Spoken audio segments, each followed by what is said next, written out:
since we set by to the others in Nasha Town. Still no news about Rarer, though. Where could he have slunk off to? If only he was gone for good. But with all the trouble he stirred up before, there's no way we've seen the last of him. Hello, you must be the traveler in Paimon? Mr. Flynn's has been looking for you. Unfortunately, there's been a serious wild hunt attack over at the quarry. He thinks it's time to regroup and figure out a plan. The wild hunt? Oh, uh-oh. We better get over there, right away! Come on, let's go!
I can barely sense any Kuvaki at all. This whole area feels like a soulless husk. Looks like his appetite truly is insatiable. As if the power of that energy cannon wasn't enough. He's not seriously still getting stronger? What's his endgame here? Ah, everyone's here already. Hey, we made it. So, what's going on? We've all been on high alert since we split up a few days back, expecting Rarir to strike again. But it's like he just vanished into thin air. No one has seen him nor found any trace of his presence. That is, until this morning, when a ratnik found signs of wild hunt activity while out here on patrol. As you can see, the crystalline itself is physically intact, but the Kuvaki it contained is all but completely diminished. And we're sure that Rarir did this. Who else? He's the only one who could pull off a stunt like this. Kuvaki loss has reached critical levels. Reikir of Solnari set to maximum threat level. Warning, unless de-escalation measures are taken soon, he will pose a threat beyond our ability to contain. The consequences could be catastrophic. Traveler, do you remember when we encountered Rarir just after regaining his body? There wasn't a shred of sanity left. Nothing but madness and rage. Yeah, didn't he shout out a bunch of names? Then he started raving about how nothing in this world mattered to him. Oh, Paimon gets chills just thinking about it. Oh, but the thought that he's still out there, lurking somewhere in Not Cry, waiting for his chance to strike? Oh, even chillier. Last time we fought, we were already at a disadvantage. If he has such overwhelming strength, why would he suddenly go into hiding? Yeah, if I were him and I wanted more Kuvaki, I'd just take it by force. No point staying in the shadows. Unless something went wrong. His whole resurrection thing didn't exactly go smoothly. The other thing is, how does someone who's completely lost their mind still have the wherewithal to cover their tracks so perfectly? Beats me. According to certain medical studies, insanity does not always entail a complete loss of rationality. It may be that he is simply living in a world of his own. That actually sounds about right. He was ranting away to himself the whole time, like he had zero interest in talking to us. There are many unanswered questions here. He could be right under our noses, and we'd still be in the dark. Besides his name and title, we know little about him. Certainly nothing about his past, or what he might be hoping to achieve. Exactly. And we wouldn't even know where to begin looking. Even Boss hadn't heard of the Rahir of Solnari before all this. I'd be willing to bet that even if we gathered together every scrap of intel in Nodcry, we still wouldn't find more than, 3 useful facts about him. So, if we do nothing, he'll just keep getting stronger. And if we want to investigate him, we have no idea where to look. Last time we had Marionette and her big robo-buddy to help us, and we still barely held our ground. If we had to face him alone... Oh, Paimon's head hurts just thinking about it. What are we supposed to do against a threat this big?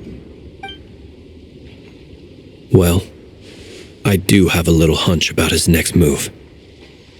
Given that he attacked the quarry, I'd say it's likely he'll target other places rich in Kuvaki. Somewhere like the Eye of Krati, or the Pillar of Embla. One thing's for sure.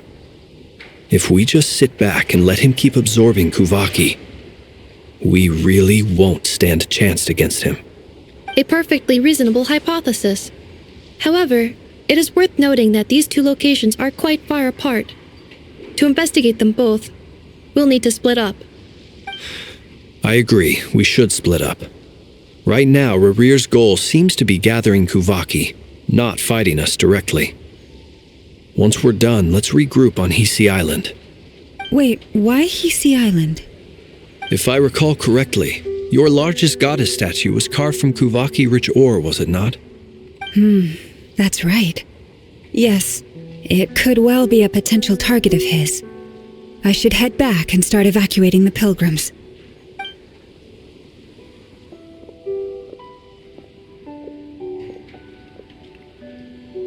Splitting up's always gonna be risky. But I guess we don't have much choice, right? We're in a race against time here. And if we do run into Rarir, what then? That's when you follow the 3rd rule of treasure hunting. Run like the wind. Didn't you say the 3rd rule was go with the flow? I don't know. Did I? Anyway, whatever. In this situation, go with the flow means go find backup. Agreed. If anyone finds so much as a trace of Rarir, do not pursue him. Get out of the area and alert the rest of us as soon as possible. We need to put safety first. All right, we'd better get moving. Come on, Anefa, let's go.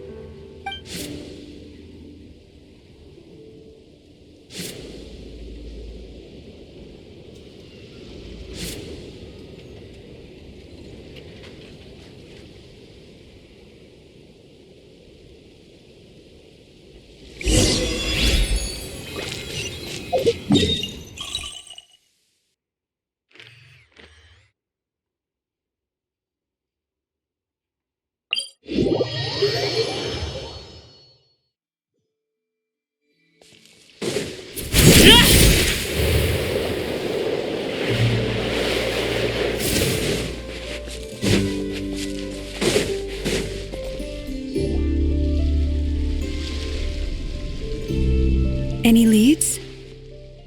Nope. Diddly squat. No clues to where he might be hiding.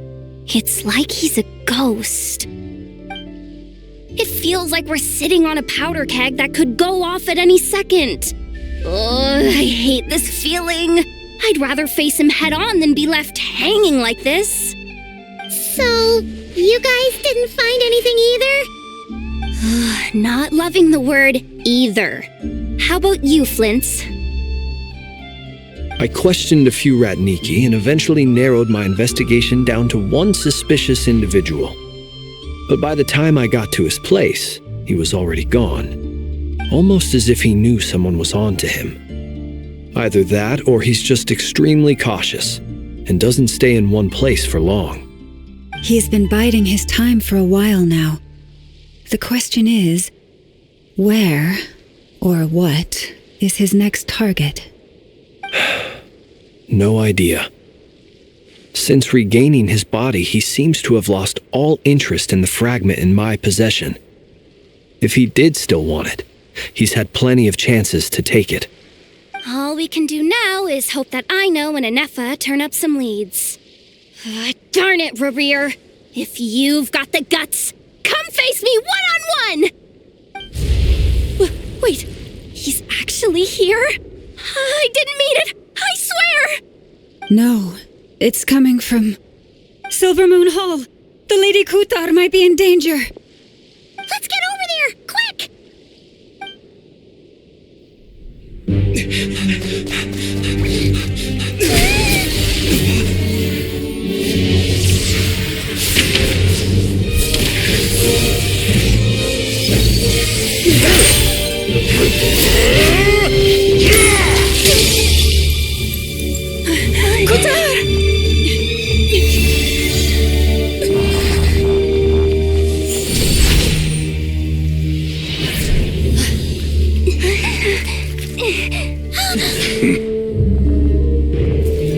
Why is he attacking the damsel elect? What's going on? No time for questions. Stop him!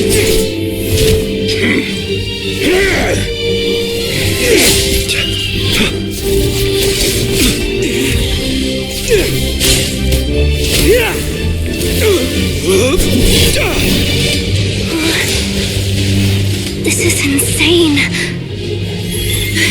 Yehoda, get Kutar out of here! On it.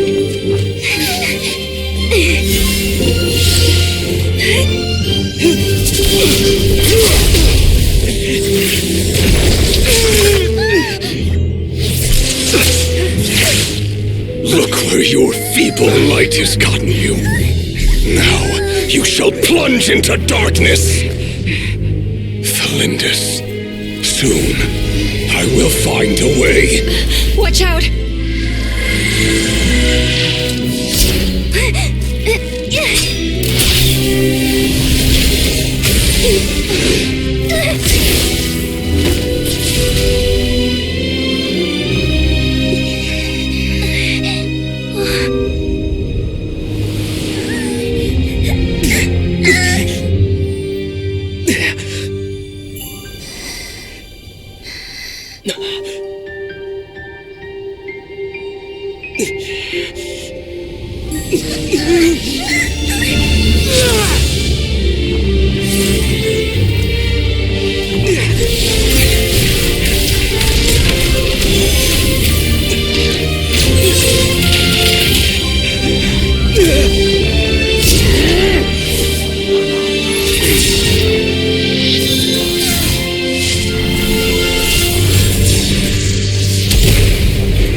That was too close! We barely made it out of there alive. What's that guy's deal? How'd he get so crazy strong? He's a threat to this entire nation. I doubt his strength could even be measured by conventional standards. I have a question. When me and Anefa showed up, we saw him chasing after this lady like he wanted her dead. What was that all about? We weren't there for the whole thing either. They were already duking it out by the time we arrived. Yeah, we didn't see how it all started. It all escalated so quickly, we had no choice but to step in. Kutar, can you shed any light on the situation? Kutar. Cross-checking database. I see. So you're the one that the Frost Moon Scions refer to as the Moon Goddess? Wait, she's the moon goddess? Oh, no wonder she looks just like all those statues. There are many reasons why people might worship the moon, and just as many why they might despise it. I've never met that person before, but there was no mistaking his deep-seated hostility towards me. Why he holds me in such contempt, I cannot say. But since he hunts the power of the moon, it's no surprise that I am a target. Kutar. There are many potential motives. For instance, you help the traveler escape his grasp. This could be his way of taking revenge. It is also possible that he covets the Kuvaki inside you and seeks to take it for his own. The list goes on. But right now, devising a counter strategy should be our number one priority. The likelihood of this location being discovered is close to 100%. A counter strategy? But we don't stand a chance against an enemy like this. Surely our only option is to run. He's not gonna chase us to the end of the world, right? So as long as we can sneak out of Nodcry undetected. No, I can't say that. Come on, Yehoda, this is serious stuff. You can't suggest we all just chicken out. Running is our only option. Huh? You seem surprised. But what other choice do we have? We are facing an enemy we cannot possibly defeat in battle. Well, I mean, yeah, but still. It's not too late. I can distract him, so you have plenty of time to make your escape. Wait, what? You're gonna act as bait? Doesn't that make sense?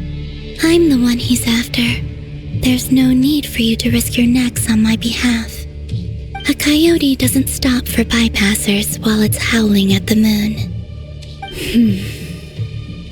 What is it, Lama? The Frost Moon Scions have already grown accustomed to life without their goddess.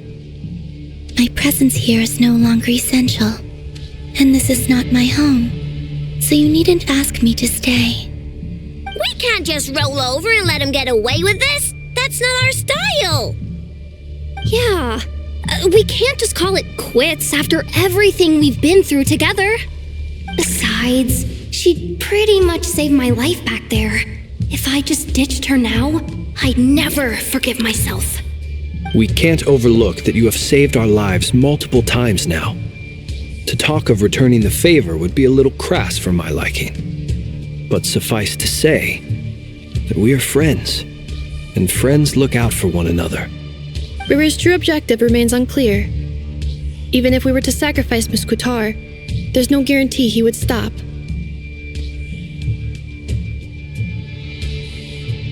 But Kutar, I know why you left the Frost Moon Scions so long ago.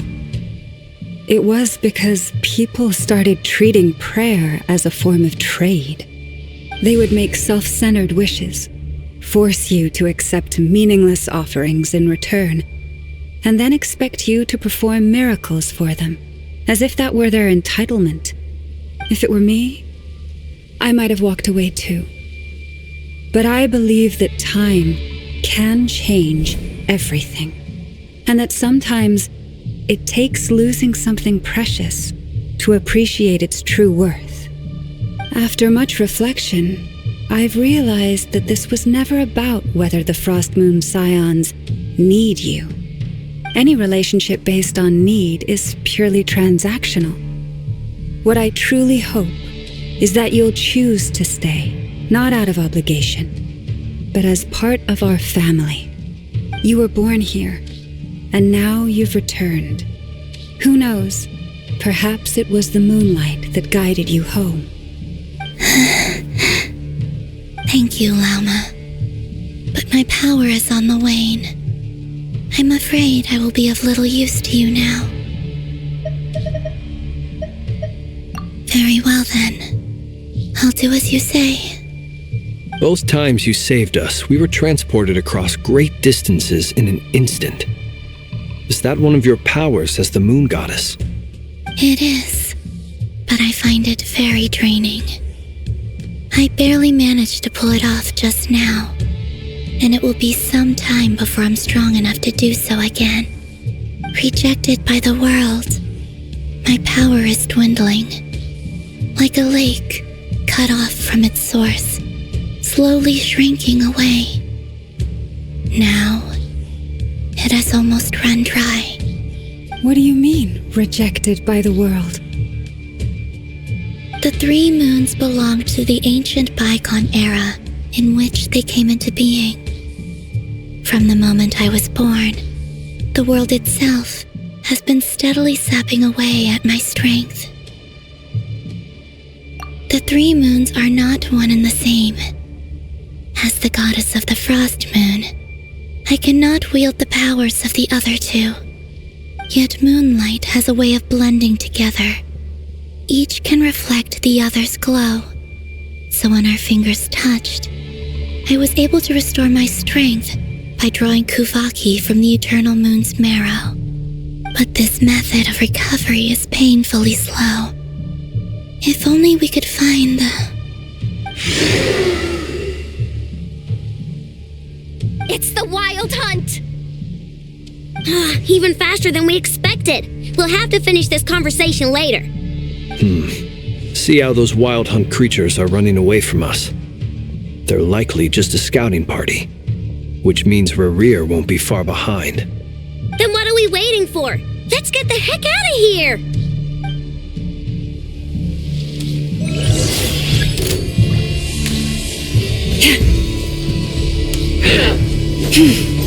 Branches a song for the everlasting forest.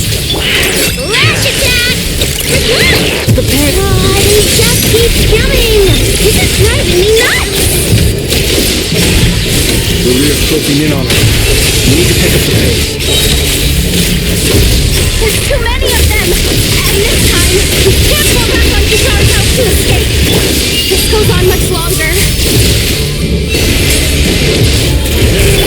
Ding dong water bomb! No claw!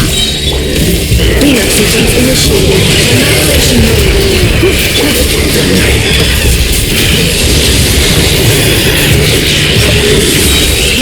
Be silent. Observe.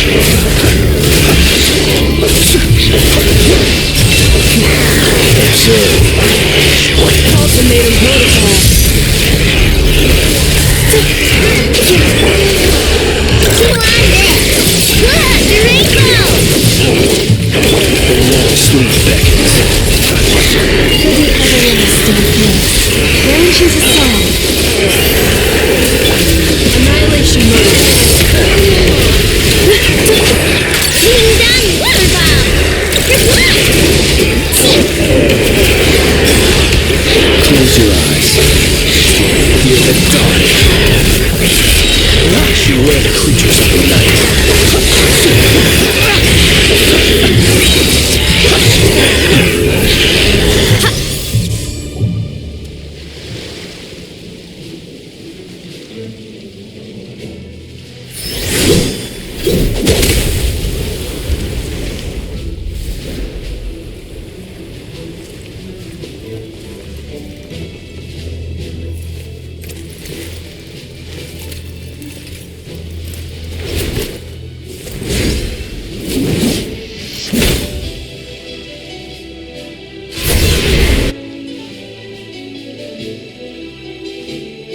What's the matter? Bit off more than you could chew? How are you?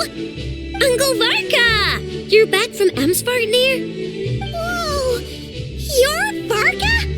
Grand Master of the Knights of Favonius? We could save the intros for later. Right now, let's get you all out of this hellhole. Follow me. I know somewhere you'll be safe. Oh, is that where I think it is? That's the one. Come on, move! There's no time to waste.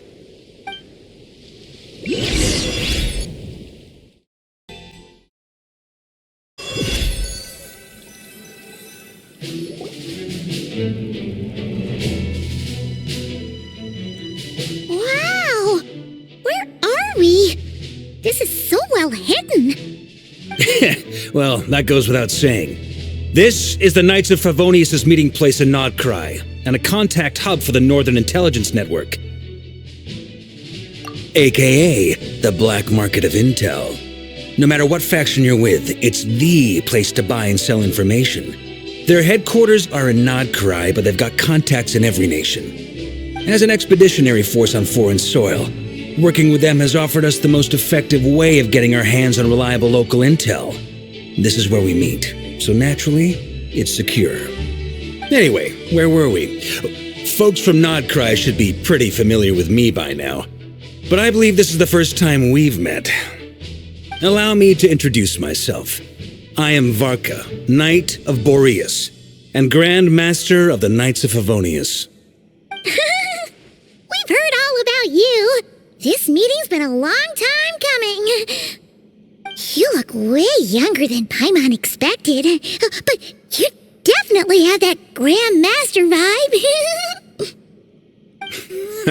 Well, I'm no spring chicken. Just not showing my age yet. Definitely feeling some of that back pain today, though. Rushed back from Amsfartnir without a wink of sleep, only to get right into another fight with that freshly revived maniac. Another? You mean you fought him before? Yep. He wasn't nearly as strong back then, but he was still a formidable foe. I brought some of the knights along to give him a little surprise, but he saw us coming from a mile off. My squad took heavy injuries, and I barely made it out alive myself. We knew it might have been our last chance, so we staked everything on it. But still, it wasn't enough to stop him. I tried tracking him down afterwards, but he didn't leave a trace. Even in his unhinged mental state, he's as cautious as any trained operative. So, I decided to come find you. And as luck would have it, turned up to find you being ambushed by the Wild Hunt. The rest, you already know. Is that why he's been frantically absorbing Kuvaki these past few days? Because he sees you as a threat? Maybe I'm part of the equation, but even if I weren't, I'm sure he'd still be gathering power. He's clearly working up towards something. Note to self, Uncle Varka's strength rating officially upgraded. Guess it's my turn to ask questions now. So, what exactly has been happening in Nodcry? Why is the Wild Hunt returned in humanoid form? And why is it after you? That's a long story, but I'll try to make it quick.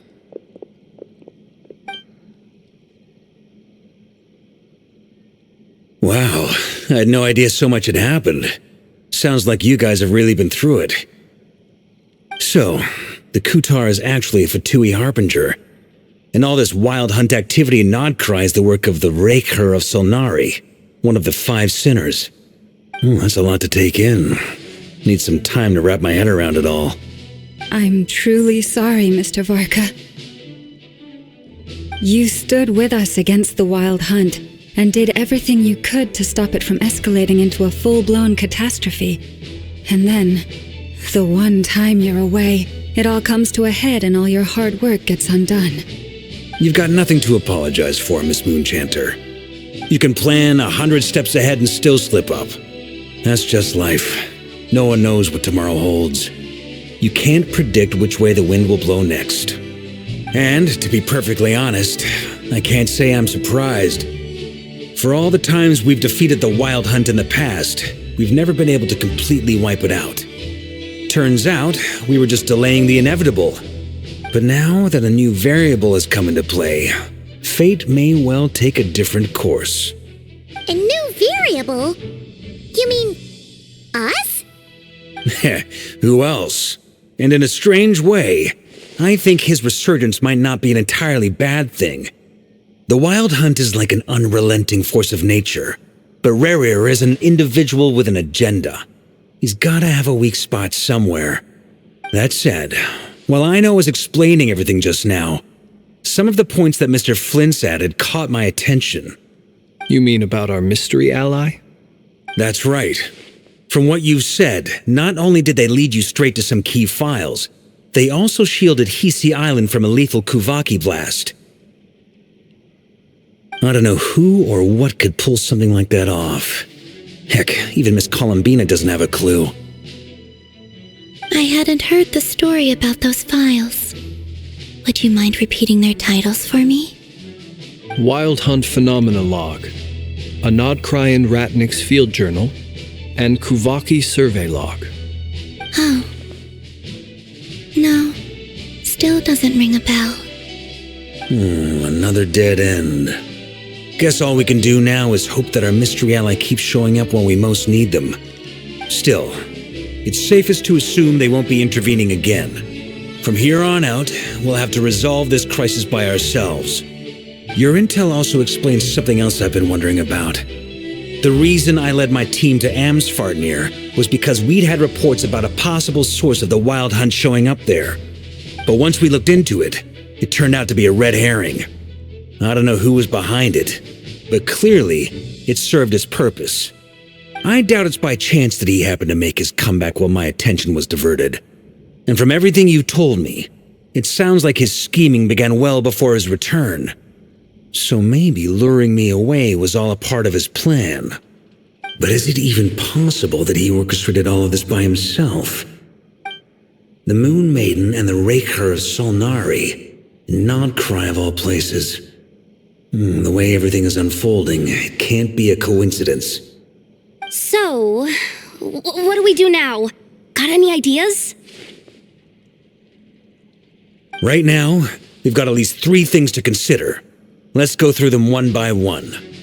First, we need to figure out how to take down Rerir. If we can't beat him in a straight-up fight, the rest won't even matter. To my knowledge, the bulk of Nodcry's fighting force is already gathered here. But even with everyone united, we're still no match for Rerir in his current state, let alone with his power still growing. What if there was a way to tap into a new power of our own? How so? Have you thought of something, Columbina? 3 moons once watched over this world. The Eternal Moon was the largest, the Frost Moon was the brightest, and the Iridescent Moon was the most mysterious. They say that back then, the 3 moon goddesses wielded immense power, enough to shape the workings of the world itself. I now bear the Frost Moon's power, and the Eternal Moon's marrow resides within the Traveler. Hold on. Are you suggesting? The iridescent moon, the last piece in the puzzle. That's right. If we can find the Iridescent Moon's marrow, I will be able to regain my strength much more quickly. The 3 moons are said to stir the tides and illuminate all things. Perhaps they hold further secrets beyond our understanding. According to my analysis, this solution is feasible. However, it is subject to one major condition. How do we locate the iridescent moon's marrow? I know a way, but we will need to visit the Fatui's Experimental Design Bureau. The Experimental Design Bureau? Are you saying we need to involve Marionette? Yes.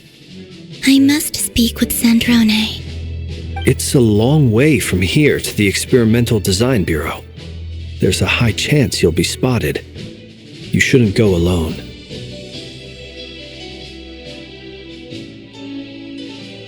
Then that's settled. Next up, our second priority. Somehow, we need to figure out Rerir's end goal. As you saw for yourselves, when he was still in his wild hunt form, everything he did was for the sake of recovering his body and resurrecting himself. His first act since then, after laying low for a while, was to try and assassinate this young lady. People's obsessions often reveal their greatest vulnerabilities. There must be a reason why he despises the moon so deeply. Perhaps it sheds some light on his title, the Raker of Solnari. The Wild Hunt has plagued Nodcry for centuries now. If we want to stop it for good, we have to get to the root cause of what's driving it. It's true. We still know very little about him. If Kuthar hadn't given us that lead, we wouldn't even know his name. But where would we even start? I doubt even the Intel Queen of Nodcry has a clue, and she has info coming out of her ears. Oh? That's a rather hasty conclusion for someone who's so painstakingly meticulous when it comes to dealing with machines. She heard me.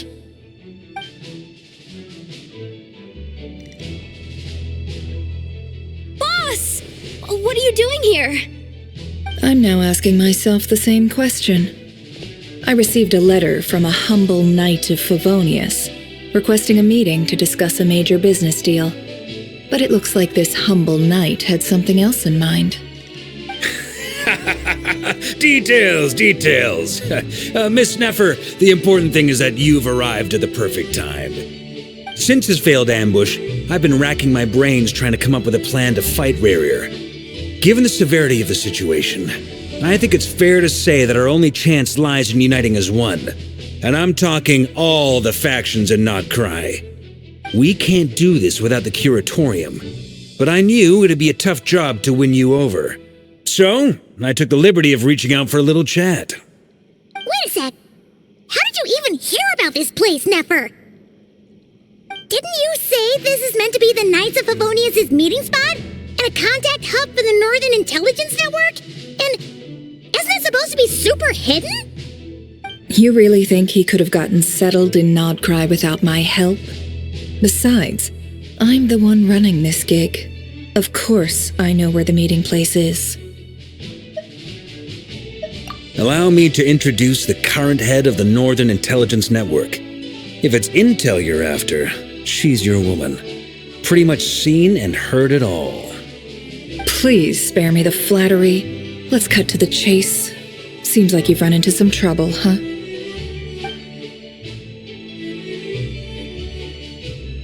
Well, this certainly qualifies as an unforeseen crisis. On behalf of the Curatorium of Secrets, I wish you all the best of luck. So you're just going to sit this one out? Why should I get involved? What could possibly be in it for me? What if we told you we can't do this without you? Oh? Then I'd say you'd better make it worth my while. I don't work for free. I can't put a price on something like this. It's just not in my nature. But then again, you and I have always been polar opposites in this regard. So I can't exactly say I didn't see this coming. If you insist on compensation, I will pay you. Consider this a formal commission. Sound fair? You just don't give up, do you? Too bad.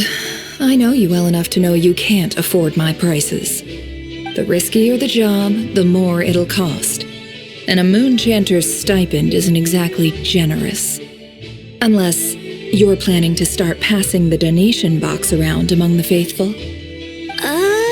Boss, just a thought. If they come up short, maybe you can take the difference out of my next few paychecks.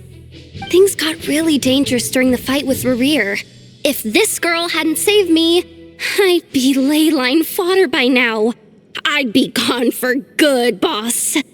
If there's any way we can make this work, I'd really like to help her. Please? I'm begging you. This is why I'm always telling you never accept favors. They are the hardest debts to repay. You have to be careful who you get involved with, or you invite all kinds of misfortune. Very well, Yehoda, I will help. But just this once. Don't count on this happening again. Flynn's, that fragment that Rerir was after, do you still have it on you? Of course. Let me borrow it. I need it to follow up on some leads. Wait, you actually have some leads? Shh. This is top secret information. I get it. We all have things we'd rather keep to ourselves. Plus, I know we can count on you, so we'll leave the intel gathering in your hands. And that brings me to the third and final item. We need to find a way to distract him. We need time to make our move, so someone will have to stall him. I'm in for this part, no matter what. Anyone coming with? Count me in too. Come off it, you two. Quit playing heroes. I'm way ahead of you here. Nefa did a scan of the Moon Goddess's Kuvaki signature, and we're gonna use it to make some decoys over at the Kramkake craft shop. Anyone who's in, follow me. Once they're ready, we'll deploy the decoys across Nodcry. So as long as the rest of you keep moving, he won't catch on to your scent and won't be able to track you down.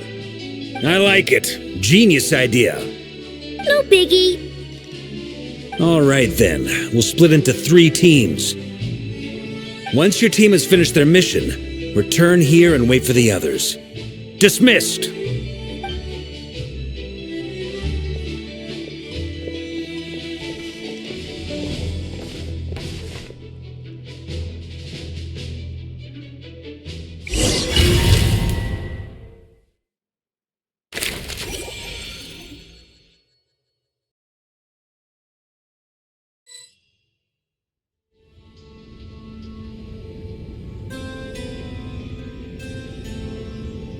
Lady Damselette. Wait, and you two? What are you doing at the Kuvaki Experimental Design Bureau? We've been doing our best to mind our own business lately. But if you're just gonna waltz up here like this, you're seriously pressing your luck. Don't blame us for doing what we have to. Huh. You really think that's gonna scare us off? We're not looking for any trouble. I just want to see Zandrone. Do I need to remind you that you're still a wanted fugitive for deserting us?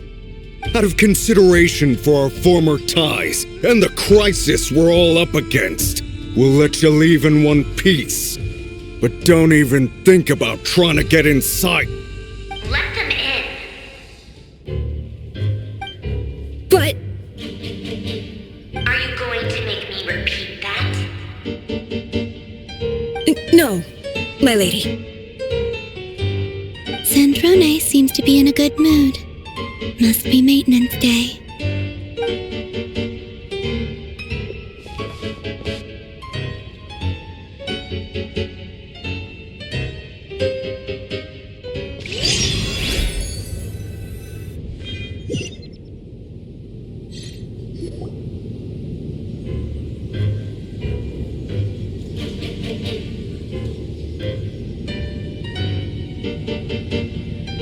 So tell me, to what do I owe the honor this time?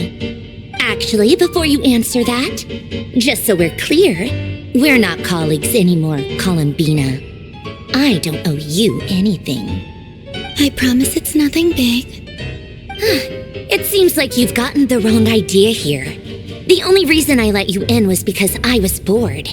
It seemed like a way to kill some time and satisfy my own curiosity. Whatever miscalculations I may or may not have made in the past, I haven't lost the plot enough to even consider sticking my neck out for your sakes. I'd like to speak with Arlecchino. What? Huh? You mean the knave? I'd like to speak with Arlecchino. Is she in Nodcry? No, she's not. Once the work on this facility was completed, she went back with the rooster and Regrator. The only ones in Nodcry are me and... What is it you need to speak to her about anyway? Rerir is hunting me. If I'm going to face him, I must first retrieve the lost moon.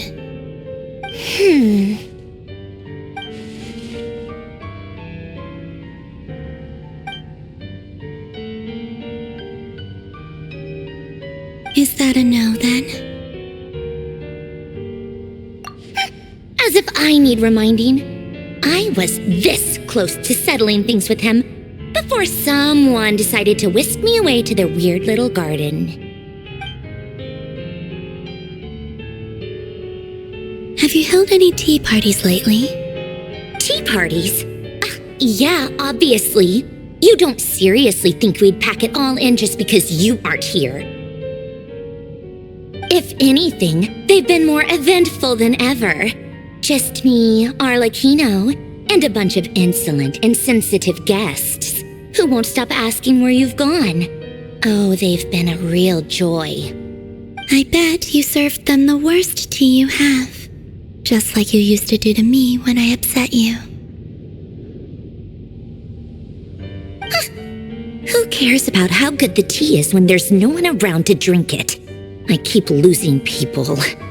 First Rosaline, now you. I'm running out of people who can make me laugh.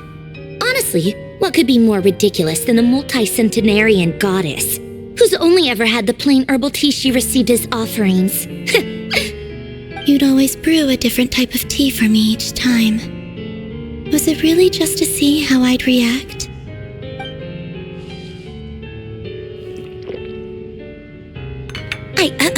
Well, duh. Why else? Watching you squirm was practically my only form of entertainment.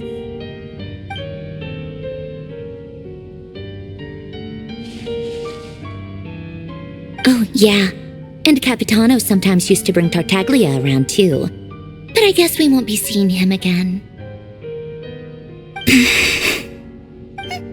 Well, I guess we are overdue for a get-together. Polonia! Have Febronia pass a message to Arlecchino for me. It's time for tea. Will suffice. Pass along a message for me, too, if you would. My body cannot contain the marrow of 2 moons, so I'll be leaving one of them in her care. Excuse me?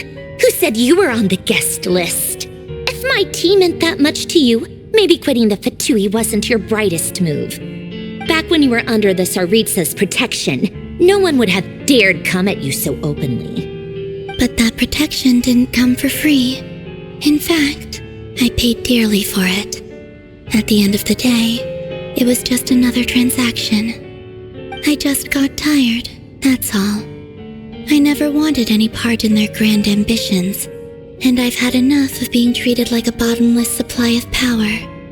It brings back memories from the old days, when I was still worshipped as the moon goddess.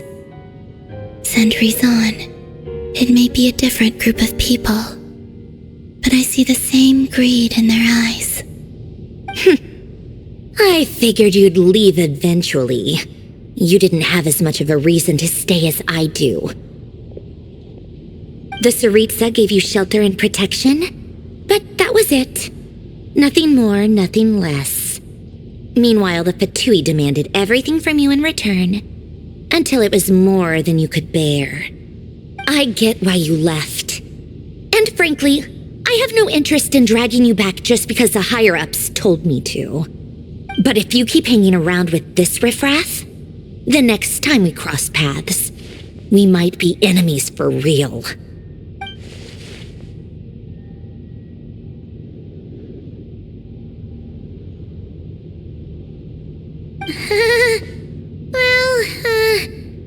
Guess that's our cue to leave.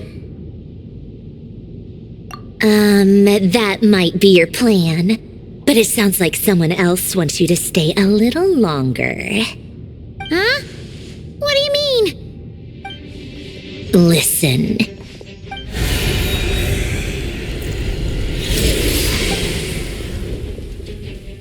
My lady, it's the Wild Hunt. A horde of monsters is headed straight for the facility. Another uninvited guest trying to crash my tea party. Clear the area. I'll handle this. Wait, what? You want us to leave you here by yourself? Huh, you'll be lucky to make it out of this alive. You really think you can afford to worry about me? Go on, get out of here. You may have stopped Polonia from crushing him last time, but I've made sure that won't happen again. The entire Experimental Design Bureau is rigged for war. Stay and watch if you want, but it'll be at your own risk. You're not flagged as friendlies in the weapons system. Don't tell me what to do! Look, if you're leaving, make it quick, or you'll just get in my way. There's a secret passage on the 2nd floor. It'll take you right to the plains out back. Stare all you want, Columbina. You're not getting another invitation to my tea party. I know. But thank you anyway, Sandrone. This is exactly why you shouldn't hang around with those people. All their melodrama and sentimental nonsense is rubbing off on you.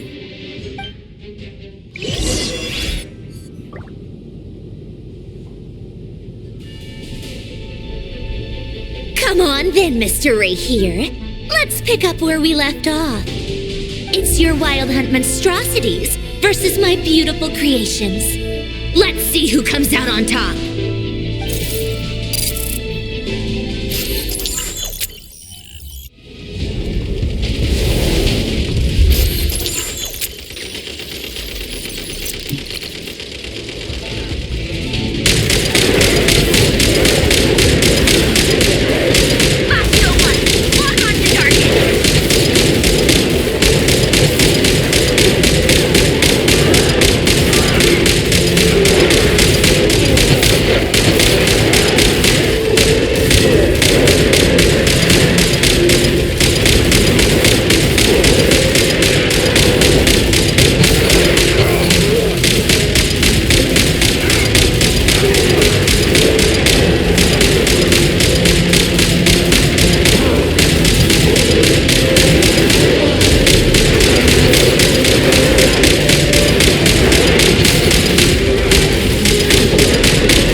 Belonia, get him!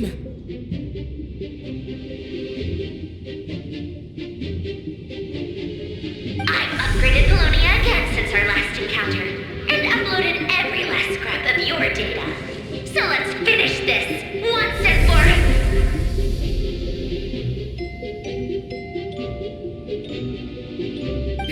She's not here.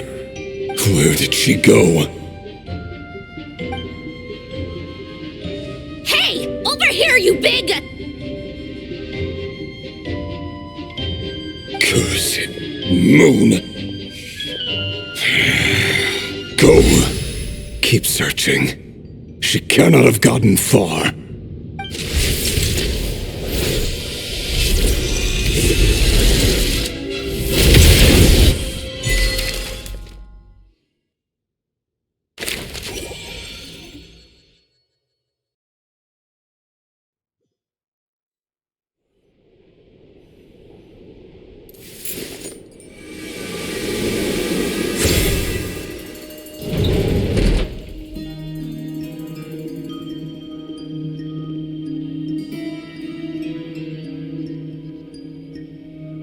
So this is your method for investigating Rarir's past. It almost looks like some kind of ceremony. Good deduction. But it's quite a different affair from what you're used to with the Frostmoon Scions. Whoa! First time I've ever been in here. Boss always said it was off limits, so I pictured some kind of creepy dungeon. But it's actually kinda nice. Oh, I guess this must be Sumero decor? That's where Boss is from. And that nice shopkeeper who sold me my treasure compass.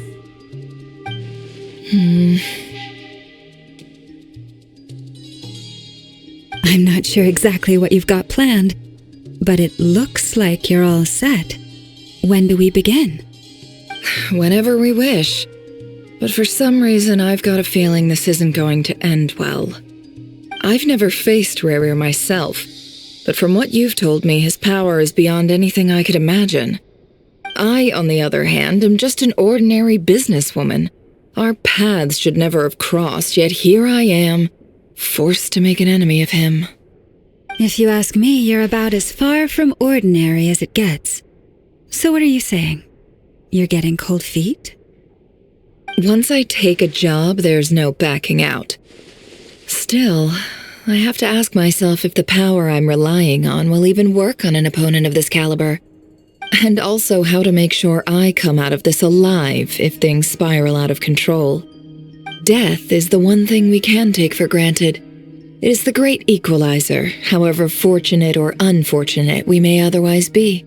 So it's important to consider how to spend what lifespan we have left. Come on, boss. Lighten up.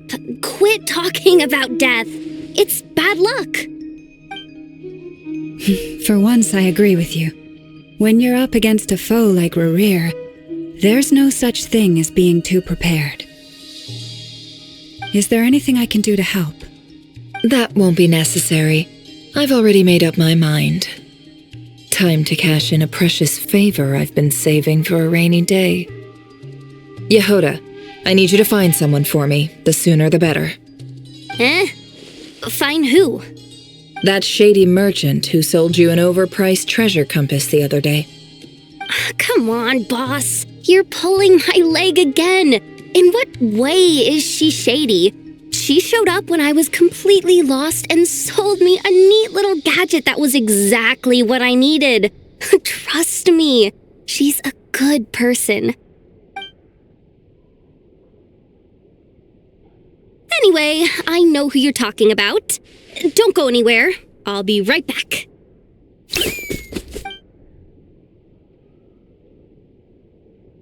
Quit dragging me. I genuinely can't run any further.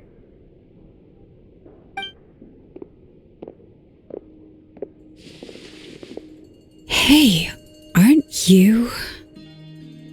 What is it? What's the big rush? You dragged me out of a dream where I was literally swimming in Mora. I'm charging double my usual attendance fee. See, look how easygoing she is. After that rude awakening, she could have completely snapped at us. But instead, she kept it together and just asked for an extra fee. Dori Sangama Bay? I never would have pictured you two doing business together. If you want to make it big and not cry, it's all about connections. Lady Nefer just so happens to have a lot of intel that interests me. And she also did me a big favor in the past. It was back when I first arrived in Not Cry. My trusty assistant, the genie in my lamp, had an adverse reaction to the Kuvaki and fainted. And wouldn't you know it, that's when I suddenly find myself in a life-or-death situation. Good thing my compatriot was there to swoop in and save the day. I've been giving her a 30% discount off all of my goods ever since. Now, so that no one here feels left out, I'm willing to extend a 20% discount to fellow friends of Boss Nefer. Plus, any other friends you send my way will enjoy 10% off. What can I say? The great Lord Sangama Bay is nothing if not generous. So, let me guess. You've run into some trouble? I've got everything you could possibly need, and the more you buy, the more you'll save. You guessed correctly. What have you got in the way of survival gear? The one type of gear I've never been short on. What are you looking for? A jetpack fresh from the Academia's labs? An ancient suit of armor dredged up from the bottom of the sea? At the very least, I need to know what kind of opponent you're dealing with here. If even you're worried about staying alive, it must be pretty serious.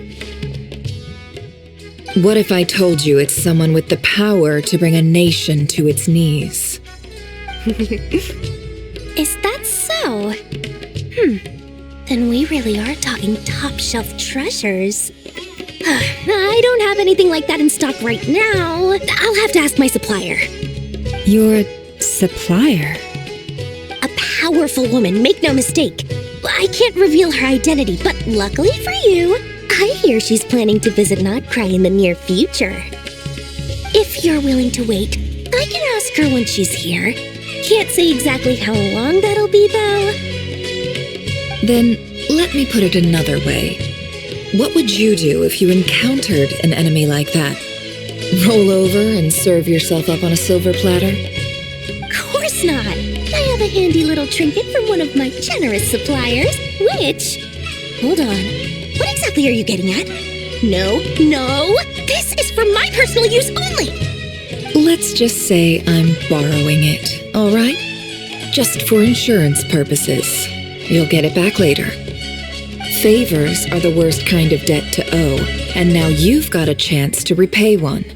A win-win situation, don't you think? Fine. You can borrow it for 5 days. No, make that 3. And for every extra hour after that, I'm charging you 1,000,000 mora. Deal?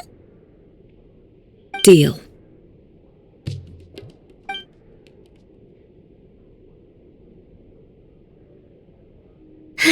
What a way to start the day. Now, was there anything else you wanted? Or can I go back to bed now?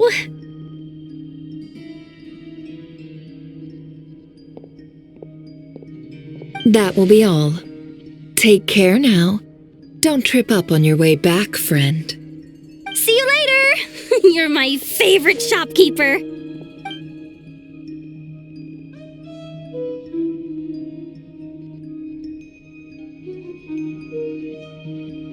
Excellent.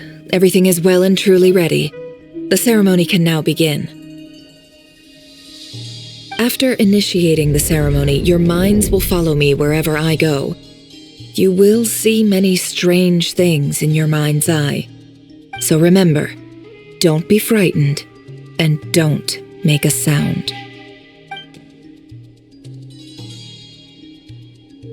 Now then, let us peer into the Raker of Solnari's past.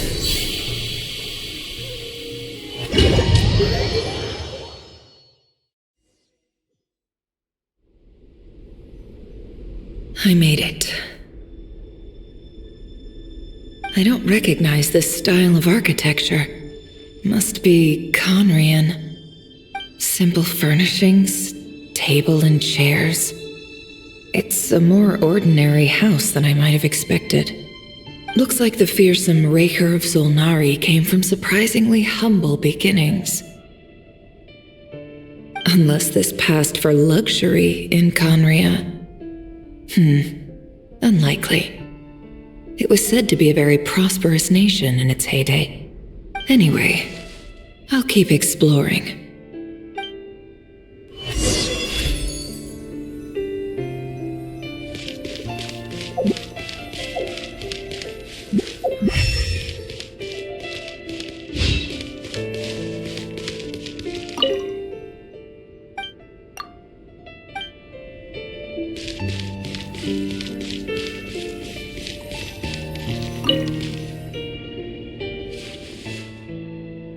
Hi, River. Since you're working extra hours tonight, I thought I'd keep myself busy by checking out that new kebab shop. I've heard good things about their menu. I'll test it out, and if it's as good as everyone's saying, let's go back together sometime. P.S. New stash from the Universitas Magistrorum. I brought some goodies home. A few teacups and a pin rack. Hope you like them. They didn't sign their name, but they must have been close. Sounds like they were living together.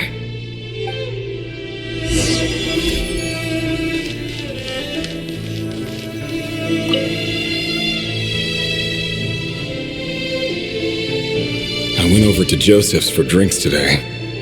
They have a fine collection, but I went alone. Felindis was tied up with something and couldn't make it. Joseph asked why I came alone, but I didn't really have an answer. He then went on to ask about other things. If you ask me, someone who asks that many personal questions is too nosy for their own good. But if he invites me again, chances are I'd still go. Felindis. That's the same name Rerir mentioned. Crane imports keep falling. If things don't pick up, we'll soon be back to meat and mushrooms only. Honestly, I'm not a huge fan of that new type of mushroom everyone's been into lately. Didn't it start out as a lab-grown variety? I heard it's even mildly corrosive. Seriously, why would you even eat something like that? I don't care if it's an impressive feat of alchemy. That just isn't the kind of thing I like to eat. Grain has to be imported, and they're eating a diet of mostly meat and mushrooms. Could it be because Conria is underground, so it doesn't get much sunlight? That would explain why they use so much stone in their buildings. They even use alchemically modified strains for food. Seems like the people of Conria don't have many options when it comes to dining. I've just about saved up enough now. Time to buy it and keep it somewhere safe. Making a big purchase. I wonder what it is.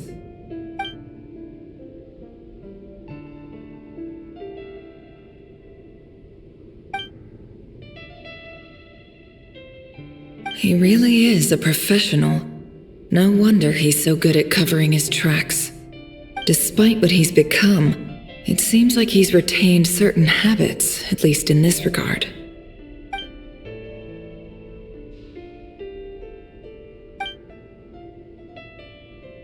Did Rary rip it out himself?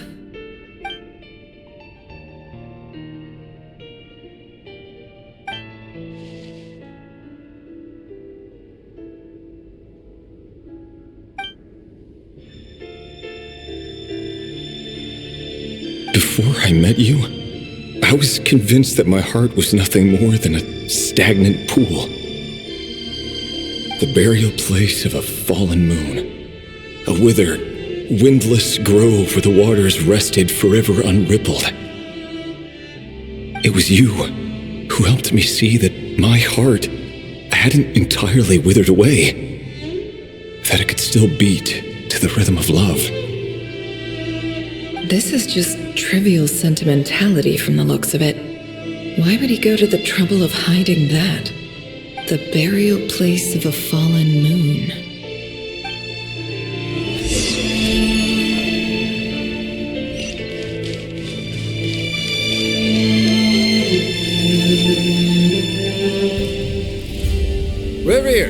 Over here. Dane! Oh, and, Vediflin here? What a surprise to see you here, sir. Hello there, Rerir. You need not address me so formally outside of court. He doesn't get that much free time, so I invited him over for a drink. Even the court prophet deserves a break every now and then, right? Well, I'm flattered. So, what are we discussing today? Hey, don't look at me. As far as I see it, we don't need an excuse to have a few drinks. Come on, don't give us that. Didn't you say you were about to pop the big question? How's that coming along?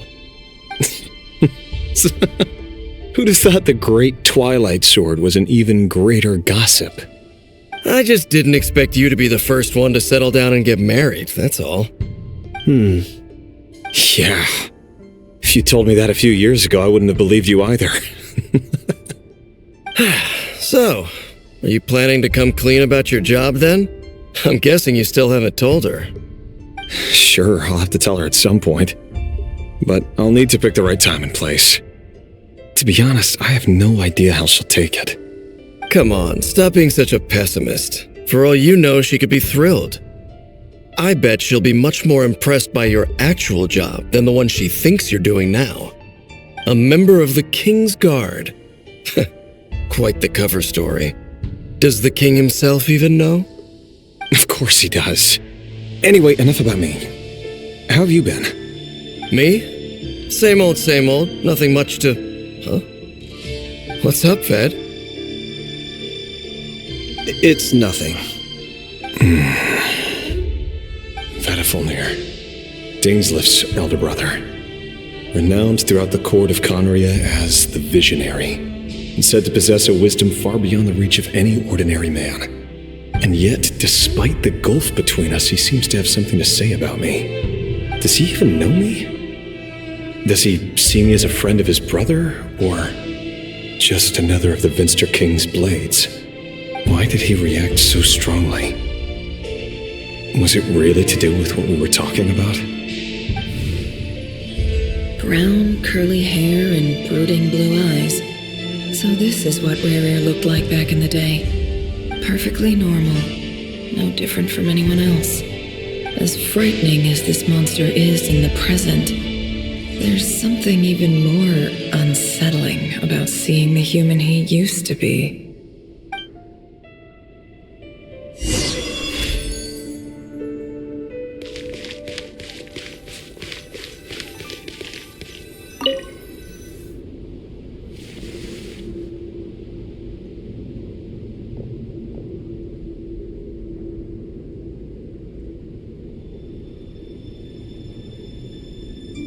Felindis? You're back early? Our equipment's being serviced today, so I got off earlier than usual. How's your day been? Aw, why the long face? Is something the matter? Has your boss been giving you a hard time again?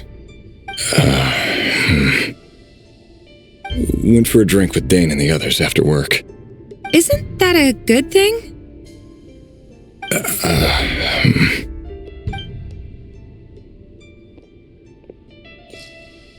Vedifilnir showed up today, too. You know, Dainslift's older brother. Ah, Mr. Vedifilnir. Yes, I've heard of him. They say that everything he says ends up coming true. He overheard Dainslift mention that I'd recently proposed, and seemed to have an issue with it. But when I asked what it was, he kept it to himself. So, you're worried? You can be such a child sometimes, Rerir. We're nobodies. Why would the Visionary be concerned about us? I'm sure someone in his position has much bigger fish to fry. Maybe you're right. You worry too much, Rerir. We've been together for ages now, and everything's been going so well, has it not? You've even proposed to me. So, you do remember. Tell me then. What's your answer? Like I said, I need some time to decide. You can't just rush into things like this. We may be nobodies in the grand scheme of things, but if we want things to work out, we've still got to plan ahead. All right. Take your time. Just don't keep me waiting forever. Nobodies. Sounds about right. In the eyes of people like Vedalfnir and Dainsleif, what do we matter? Can someone whose gaze is so fixed on a far-flung future even see the present clearly? Besides, the dynasty's fate rests with the king and his inner circle. Whatever I do, it won't make much difference. Meanwhile, every idea they come up with and every decision they make, it affects everything. These days, the king is lost in his research, and the purge of the Crimson Moon bloodline grows ever more intense. The opposition tried to speak out, but nothing came of it. And I'm under no illusions as to why. Because we eliminated them and got rid of their bodies. A man can have 1,000 reasons to carry a sword, but there are few good excuses to use it. Yet the king has never even considered a gentler approach, and he never will. What becomes of someone who kills on another's behalf? Can he ever find true peace?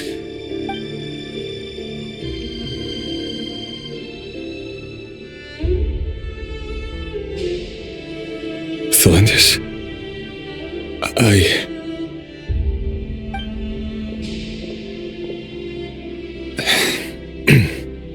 It's nothing. You were right. Fate has never smiled upon nobodies like us. But by the same token, it's unlikely to bear a grudge against us either. There's no reason we can't keep living happily together, cherishing the simple joys of each day as they come. See? You just need to stay positive, Revere. I can feel your warmth, your breath. You're right there, right by my side. Just seeing you makes me happy in a way I can't explain, and that's something that no one could ever take away from me. So smile, my love. Let go of that frown. You're right, Thelindis. I've just been overthinking things. That's better. Getting caught up about things like this will only ruin our evening. Speaking of which, all set for the ball tonight? I need to go get ready. You go ahead. I just have a few things to take care of, then I'll come join you. Even busier than the big shots, huh? Fine, I'll go get started. But don't be late. If you keep me waiting too long, I won't be a happy bunny. Relax. I'll be there. Seriously, though, you drive a hard bargain. You're really gonna leave my proposal hanging and still expect me to take you to the ball? Well, that goes without saying. I already told everyone I'd be coming with a dance partner. Besides, they're two completely different things. Let's take it one thing at a time, all right? All right. White outfit it is. It seems like Rerir was deliberately hiding his ties to the intelligence services by giving the impression that he was just an ordinary member of the Venster King's Guard. He clearly doesn't want his would-be fiancée to know about his other life. Then again, that's hardly surprising. People in the intelligence trade rarely do. Who'd have thought we were in the same line of work? Let's dig a little deeper.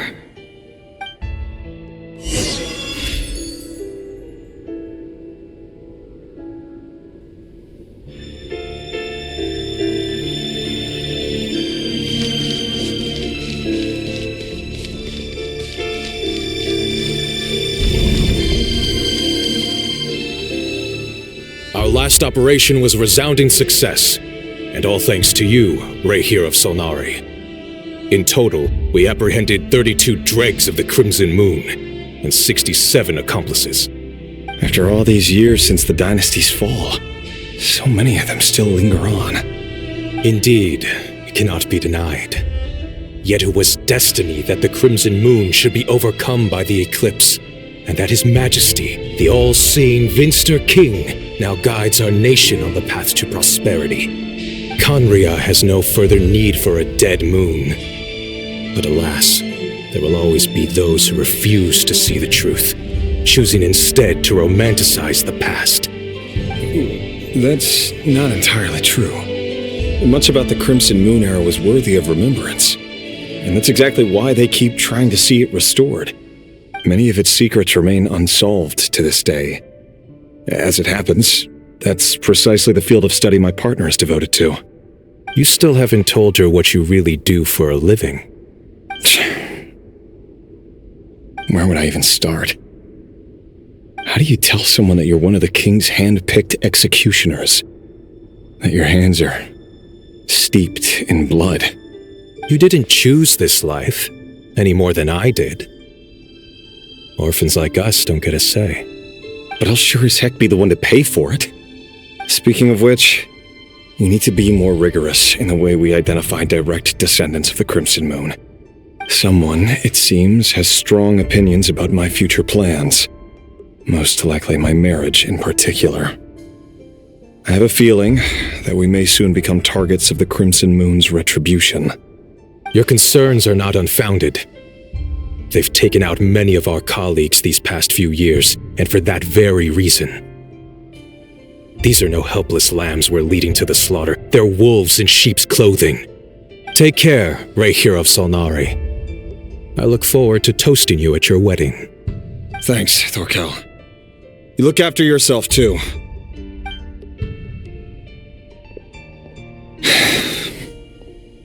Thelindis, I never wanted to keep this from you. You're the last person I would ever want to lie to.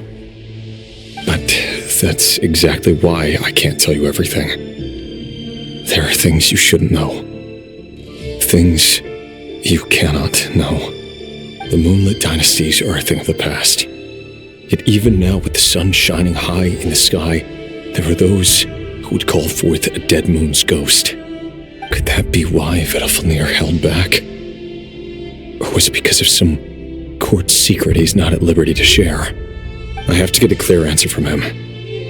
No matter what happens, I will protect Thelindis. Rerir seems to be very concerned by Vedalfnir's reaction. Vedalfnir and Dainsleif, the Visionary and Twilight Sword. So that's what they were really like. I've investigated this whole area now. There doesn't seem to be any other memories here.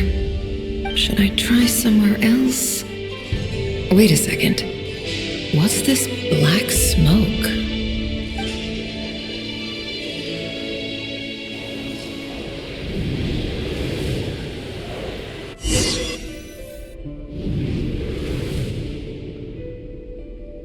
So he's late after all.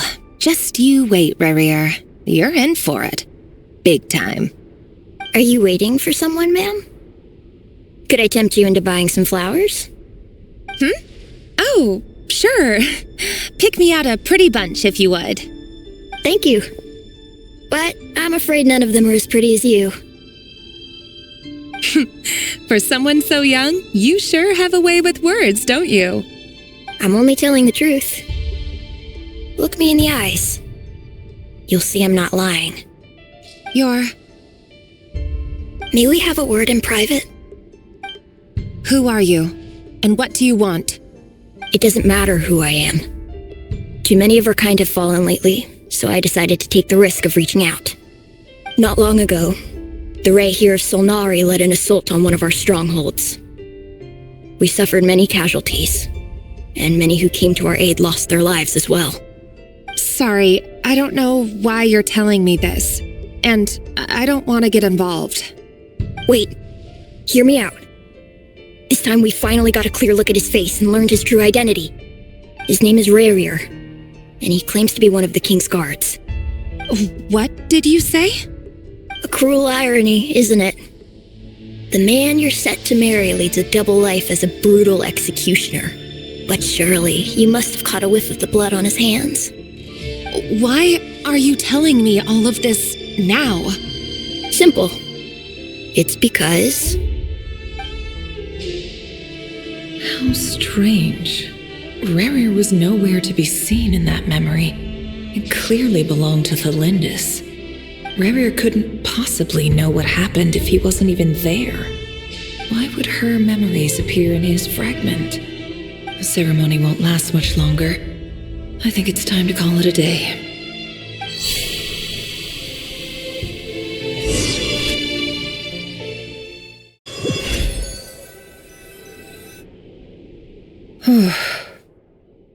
So that was your doing?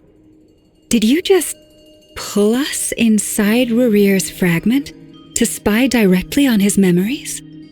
Any more questions, and I'll have to start charging. I had no idea you could do that, boss!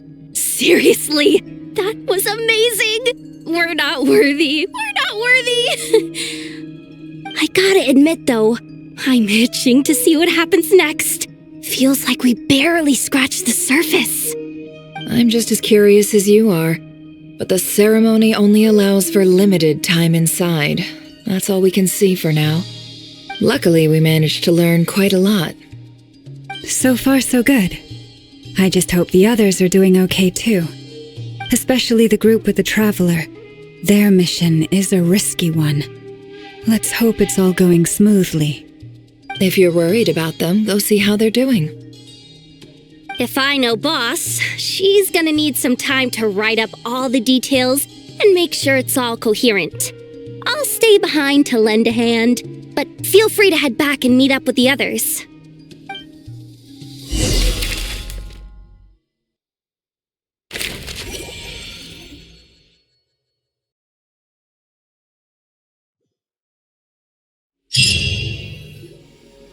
Oh, they've been prowling around for nearly 2 days now. These things just won't quit.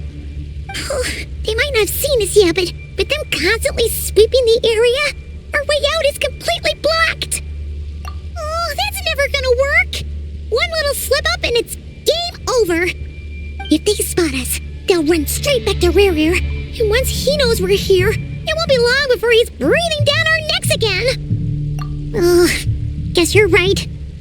All right, time to zip it.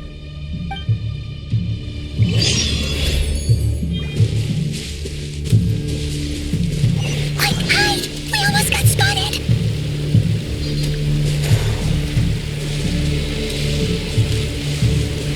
Phew, that was a close call.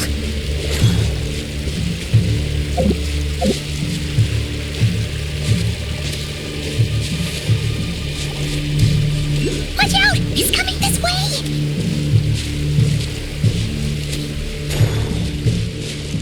Keep going. We're nearly there. This is the final hurdle.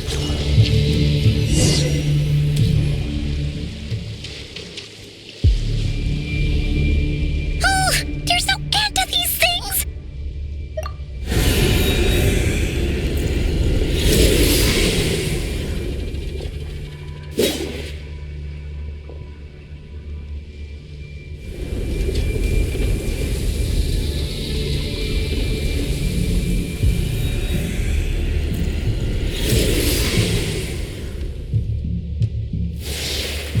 Fire.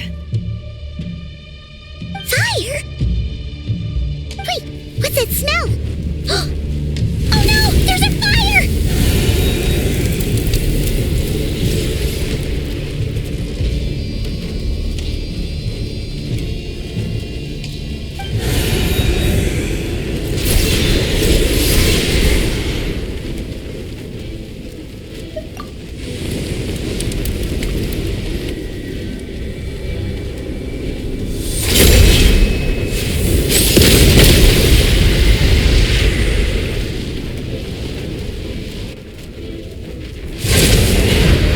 Sandrone was right. You look weak, Columbina. The old you would never have let such lowly creatures bar your way. Word has it that you did something for the Tsaritsa, and that's why you've lost most of your power. Freedom comes at a heavy price, doesn't it? It's Arlecchino! You came! Hello again, Columbina. And greetings, guests of the House of the Hearth. It's been a while, Arlecchino.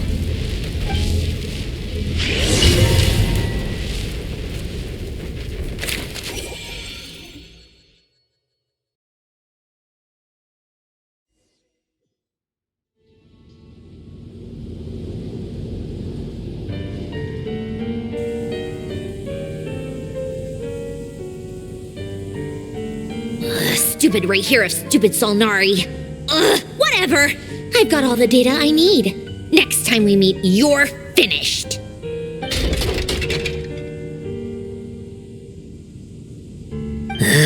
He sure doesn't pull his punches.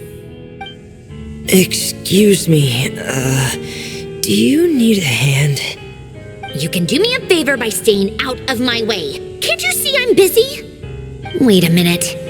I recognize that voice. Hello, Miss Sandrone. Father sent us over to help. How considerate of her. Hey, Fremine, get over here and help me fix this. Lenny, you do your thing. Just keep your sister away from my machines. Nearly every machine that cat girl touches ends up going haywire. Go put her on cleaning duty or something.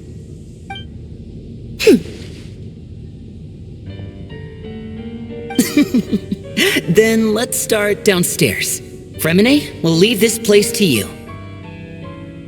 You've got it. Wait a second. Pretty sure there's still some tea in the cupboard. If you want some, you'll have to make it yourselves.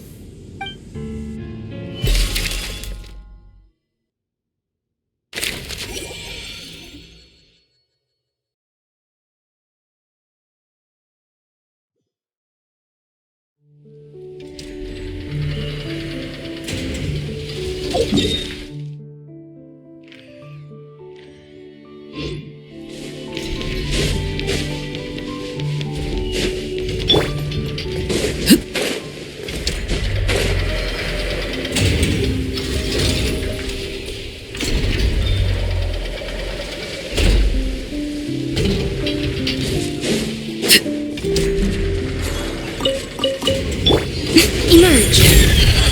Right here. Stabilize! Settle down! Laid bare. Emerge. This is order! Gather! Bow your head. Be sanctified. Right now. Emerge. Everlasting as the moon. Transfixed. Right here. Emerge. Right now. Stabilize! Silence!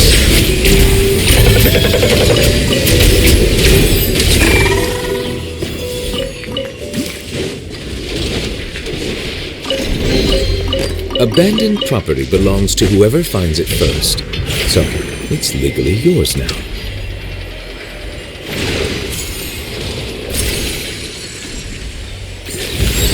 Right here. Emerge. Right here.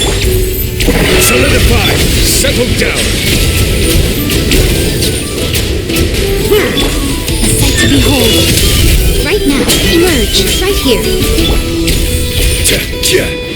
Stabilize! Laid bare.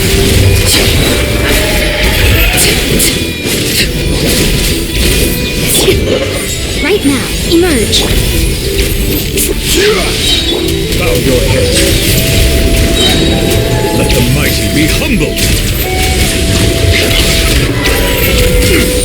Right here. Right now. I will have order.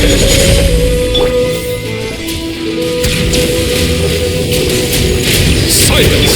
Emerge. Right now. This is where you fall.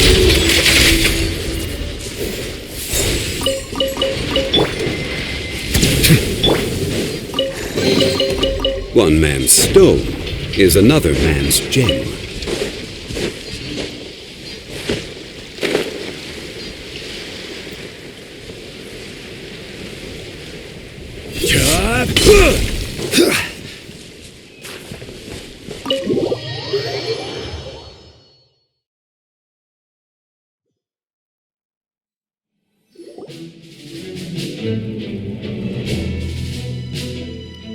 It's a relief to see you all made it back in one piece.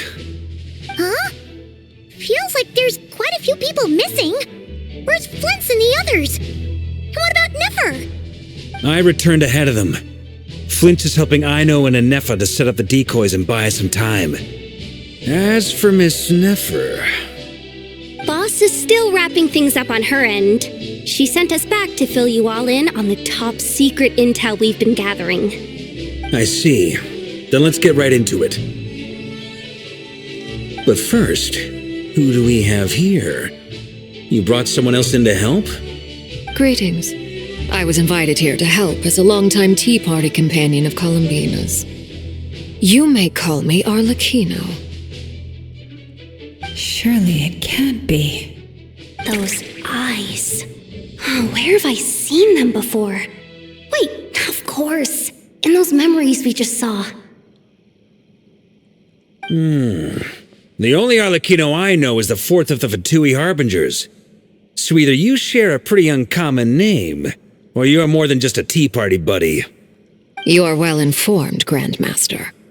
A man from Mondstadt living all the way out here in Nodcry, and yet the people and affairs of Snezhnaya seem to hold a special place in your heart. Oh, the feeling's mutual. Sounds like you know all about who I am, too. A Fatui Harbinger. The atmosphere in here just got really tense. Guess we can't just start trusting Fatui Harbingers, even at a time like this. I must admit, though, I'm a little curious. Seeing as the moon goddess no longer belongs to the Fatui, what makes you so willing to put your neck on the line here? Nor does Nodcry belong to Mondstadt, Mr. Varka. Yet still, you're fighting for it all the same. Things don't always have to have a tangible payoff. Sometimes, stopping things from spiraling out of control is a higher priority than chasing the spoils of victory. Of course, I can't say there's nothing in it for me at all. But that's between Columbina and myself. Forgive me, I don't mean to doubt you. It's just that the Fatui really have been the source of many of our troubles. We have our own way of doing things here in Nodcry. But ever since they arrived, the Fatui have treated us with nothing but hostility. I know there's been a lot of bad blood between us in the past. I've done my utmost to avoid friction whenever I could. But sometimes fundamental conflicts of interest simply can't be settled amicably. That's why I'm here solely in a personal capacity. This has nothing to do with the Fatui. As a gesture of good faith, I'll be frank. I can help Columbina track down the iridescent moon's marrow, which will help her restore more of her power. Anyway, what else is on the agenda? Let's begin. She says she'll be frank, then completely skips over the details. Looks like she doesn't want to give away too many secrets after all. But she clearly wants to change the subject. It'd be awkward if I tried to bring it up again now. I guess we'll just have to go along with it. She's the fourth of the Fatui Harbingers after all. One look and you can tell she's not someone you'd want to mess with.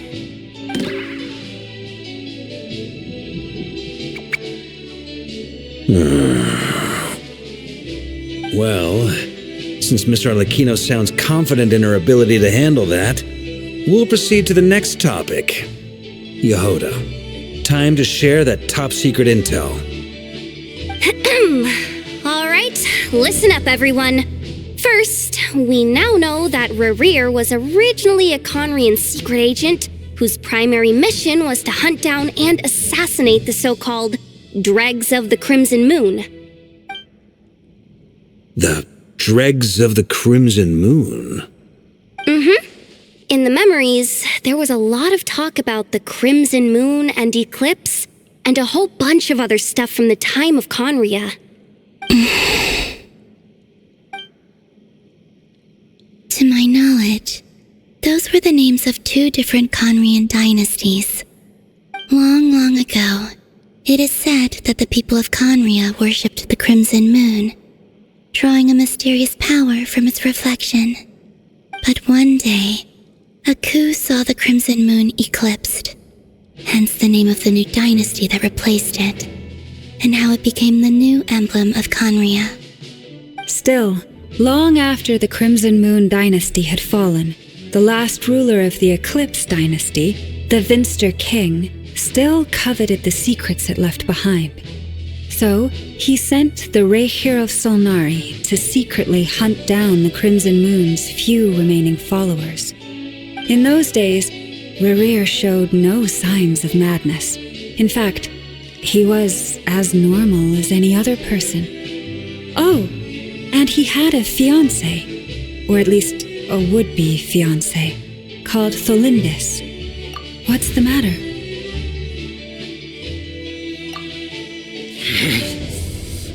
Ferfnir, Vrindada, Flinders.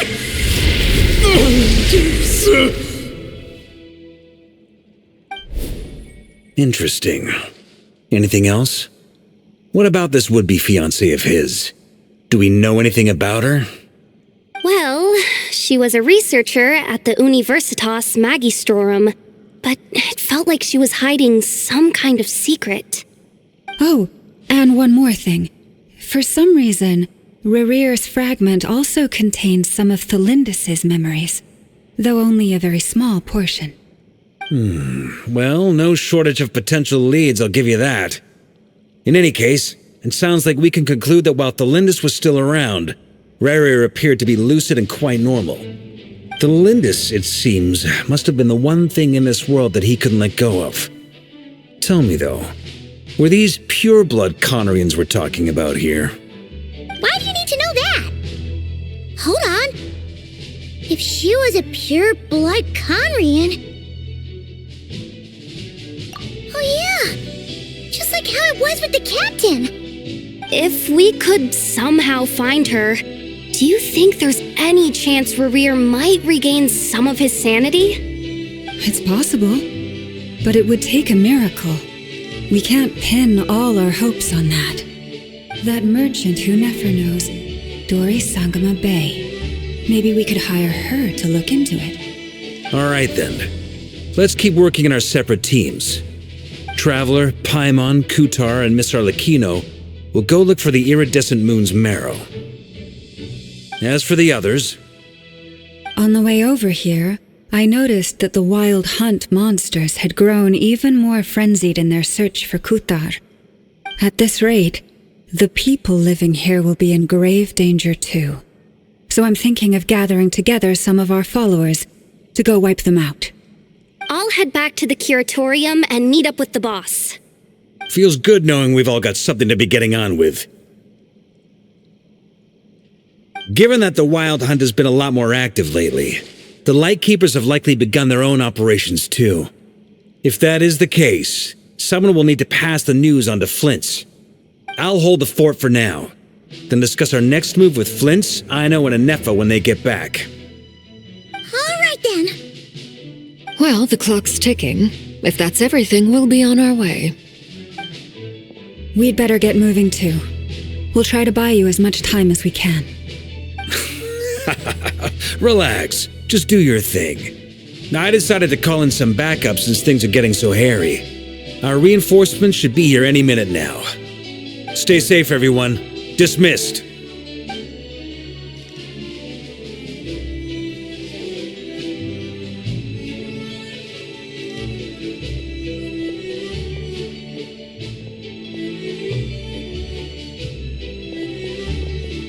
We're back. Did we get here a little early? Or a little late? A tad late. The others have already set off. To summarize, our resident moon goddess has found us a new ally, and Boss Nefer has uncovered some promising info. Everything going smoothly on your end? Not great. I don't know how long we can stall them for. The decoys are getting taken out way faster than we imagined. I'm gonna make some more later, but I need a timeout first. I'm so tired right now. Oh, right! Anefa, could you fill in Uncle Varka on what we just discussed with Flint's? Sure. Uncle Varka, you previously told us about how when you went to investigate a source of the Wild Hunt in Amsvartnir, you discovered that it was just a diversion. But according to Flint's intel, several outbreaks of the Wild Hunt had already occurred in Nodcry in the period leading up to that. That was before Rerir had regained his body, when he was far from regaining his full strength. In other words, in theory at least, he still lacked the means to act in two places at once. Flins, with everything that's been happening, the Lightkeepers across Nodkrai are rallying to fight back against the Wild Hunt. They're gonna need your help. I know, I'm sure you're capable of coming up with something far more effective than decoys. But for now, you should stay here and get some rest. And Effa and I will head back over to Amsfartnir to see if there's anything I missed. I told you Uncle Varka would say that, didn't I? A deal is a deal. Not a word about my snack intake for the next week. Database updated. Reliability of Aino's predictions increased. What does that mean? They were betting on how you'd respond after hearing their intel. It's the obvious choice, isn't it? That's hardly worth betting on. We already decided that Anefa should go investigate the situation over at Amsfartnir on her own. You might as well stay here and keep watch.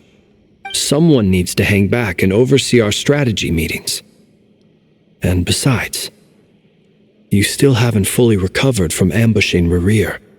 So I've ended up with the easiest assignment. Well, I appreciate it, everyone. See you when you get back.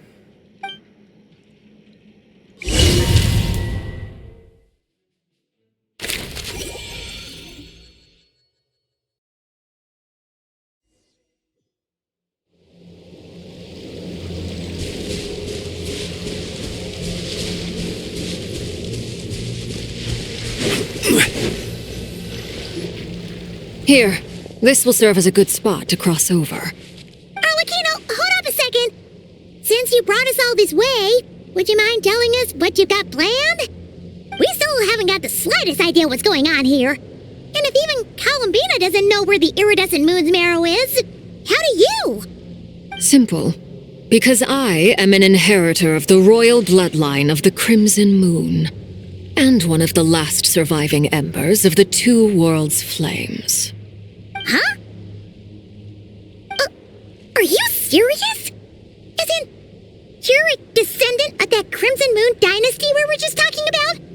The one from ancient Conria? Your surprise is understandable. I was also taken aback when I first learned of it. But the more I thought about it, the more I realized the signs had been there all along. When I was young, I discovered I could wield a very special kind of fire.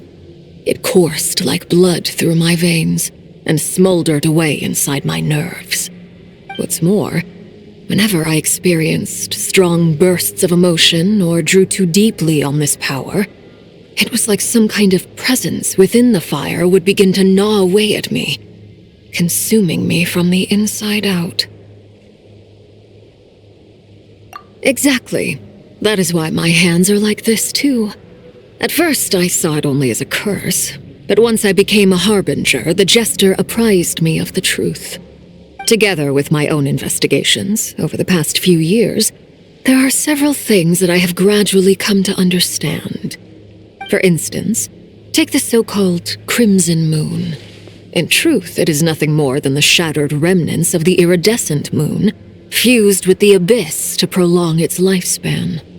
Since this blood flame was bestowed upon me by the Crimson Moon, it is a fusion of the iridescent moon's former power and the corruption of the abyss. You all understand the nature of the abyss well enough. I draw upon its power, and in return, it hungers for my soul. This strange blackness is the mark of corruption it has left behind. If I recall correctly, you once told me that if the corruption ever made it to your heart, you'd become a completely different person. Yes, and that's the reason I'm always careful not to push my power too far. It's essentially a never-ending tug of war. Whew. Sounds intense. Anyway, the rest of my story can wait. Is there anything else about the Crimson Moon or the Iridescent Moon that you're unclear about? Paimon has a question. So, the Crimson Moon that the Karians used to worship was actually the Iridescent Moon, right? Which was one of the three Moon Sisters. Does that mean that the Karians were to the Crimson Moon as the Frost Moon Scions are to the Frost Moon? So much of that history has been lost. We have no way of knowing exactly what they were like. But I would suspect that the Conrians weren't as devout in their moon worship as it might appear. The iridescent moon's remains simply served as their link to the Abyss. Later on, perhaps someone discovered a way to make direct contact with the Abyss. Or maybe there was some kind of ideological divide. Either way, a dissenting faction staged a coup and drove out the royal heirs of the Crimson Moon dynasty. Still, even with the dark sun looming high overhead, the Crimson Moon's glow never truly faded.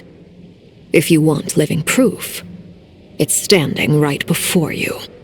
The first time we met, I sensed something familiar in your presence. When I looked at you, I felt I could see that mysterious red moon in the corner of my eye. In your flames, I saw its broken image, surrounded by a strange black aura. Well, I appreciate that you kept it to yourself. Much about the Crimson Moon is still a mystery, and I'd prefer not to end up as the object of an insane research project. Anyway, time is against us here, so if there's any other questions, they'll have to wait. I just want to make sure I've got one thing straight. In her letter, Sandrone mentioned that since you are unable to contain the iridescent moon's marrow yourself, you intend to leave it in my custody, correct? That's right.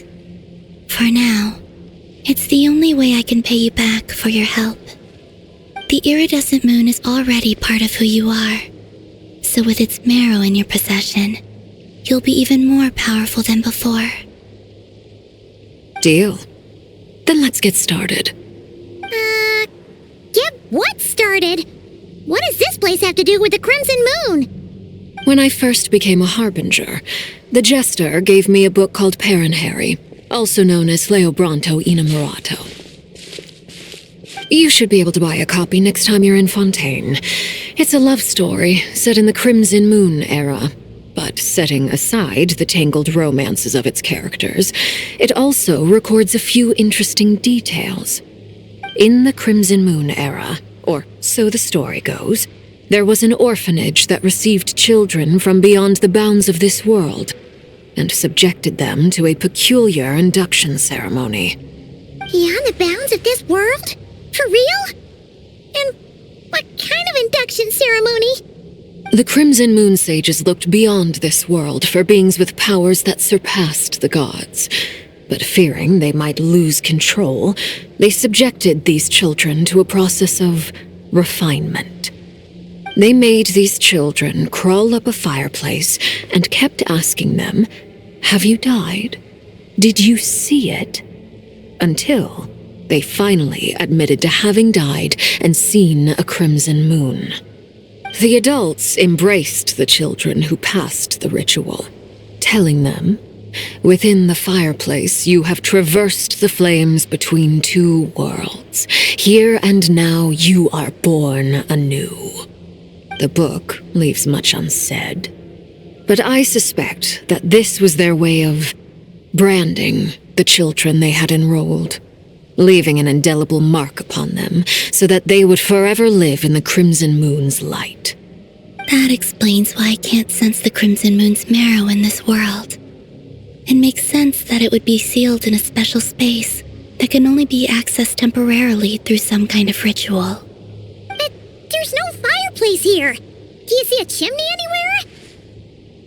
Oh, are we supposed to build it ourselves? Okay, fine. Paimon will go find some bricks. That won't be necessary.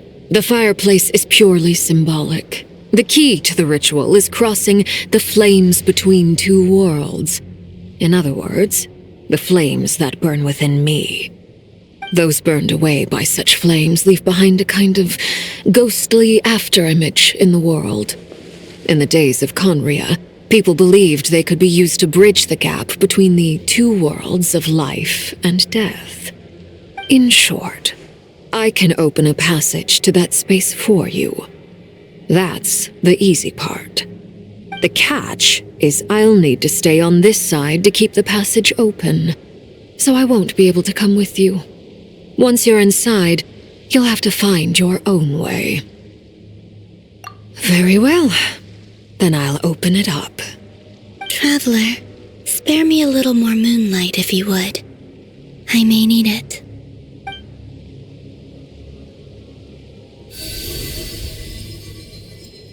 Thank you. I feel like I've recovered some of my strength now. It should be enough to move us across short distances and confront whatever dangers might await.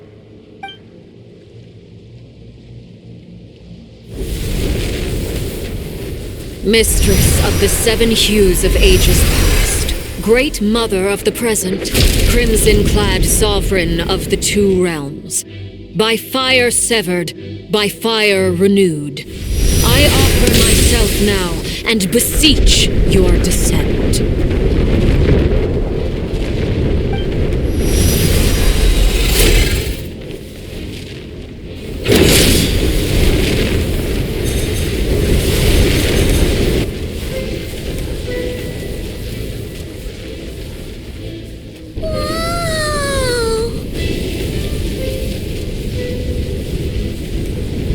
One word of advice as you're crossing over. No matter what voices you hear, do not answer.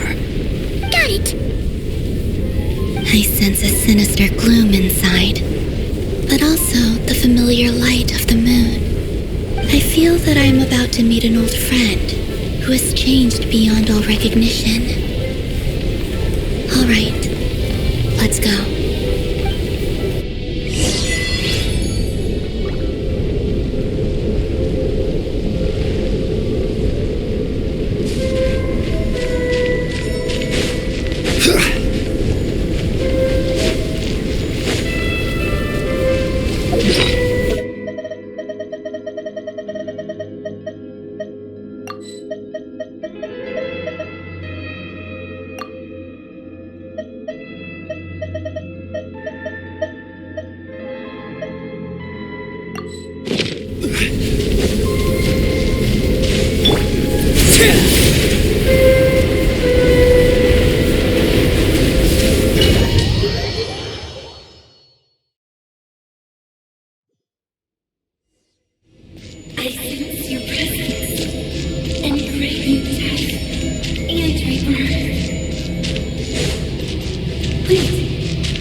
Fragments of your broken body, seized by the abyss and hung up aloft like mummified remains.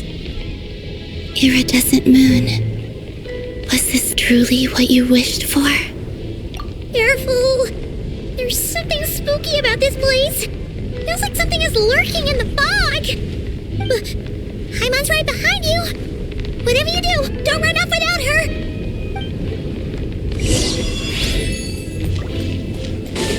By the way, Columbina, didn't you tell us that the iridescent moon had shattered into pieces? The moon up there looks pretty whole to Paimon. How is that possible?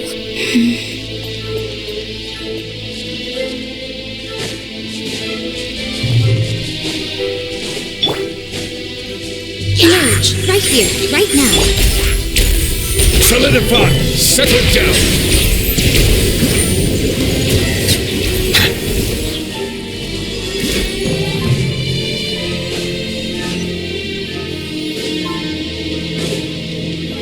Just like I thought.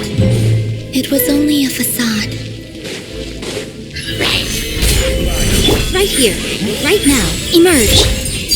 Transfixed!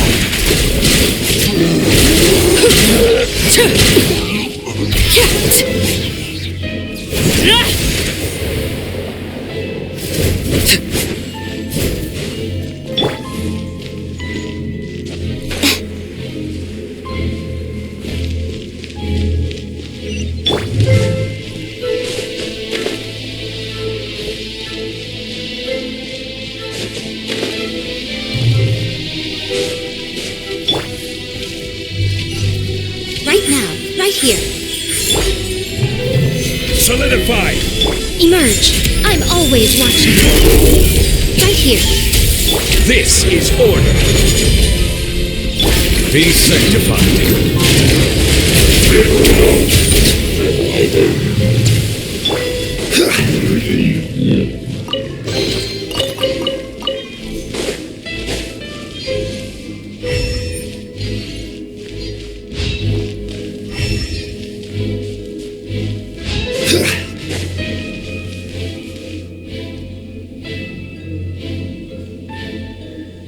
Huh? Huh? For real? That's way too high! There's no way we'll be able to reach it! No. I'm not sensing anything up there. It's coming from under the mountain. Let's see. Ah! There's some kind of weird shadow over the water! Wait, see that? Looks like a mechanism of some sort. Let's check it out!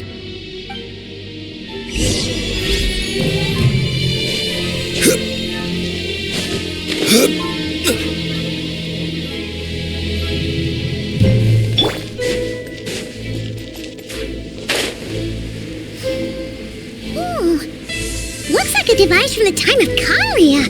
Maybe people once came here to step.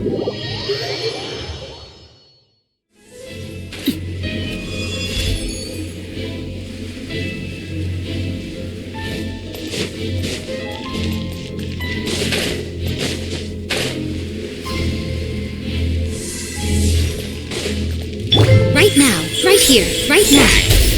Gather! Laid bare!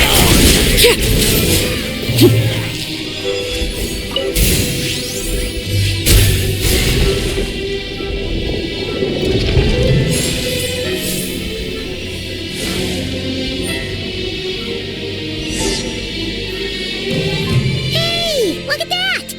Now that the mechanism's running, the shadow in the water looks different. Do you think these mechanisms might be the key to unlocking the secret? Let's try to find more of them! Felindis, we'll leave the rest of the research in your hands. We'll be heading back now. I hope this isn't ruining date night. Ugh. Mind your own business. Just leave me some snacks on the table. Felindis? Is that Rear's girlfriend? How come we're hearing her voice here? Oh, yeah. So, do you think she was studying this strange space all along? The abyss has made this space extremely unstable. Maybe that's why some of the things she said and did were preserved here, like echoes or after images. Whenever I see this view, it takes me back to a poem from my childhood. Waning moon, oh lifeless damsel, weeping on the mountain crest, mourning still in wistful tone, her fragile soul now laid to rest. For me, of all people, to be here investigating the mysteries of the Crimson Moon space, is it a coincidence or something more?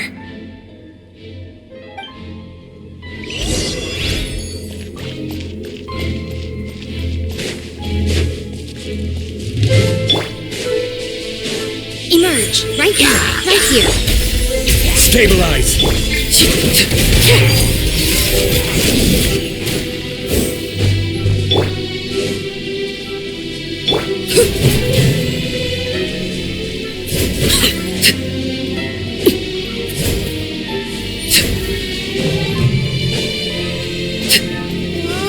Looks like the abyss has messed up this mechanism. We need to find a way to get it working again. Let's see if there are any other devices nearby.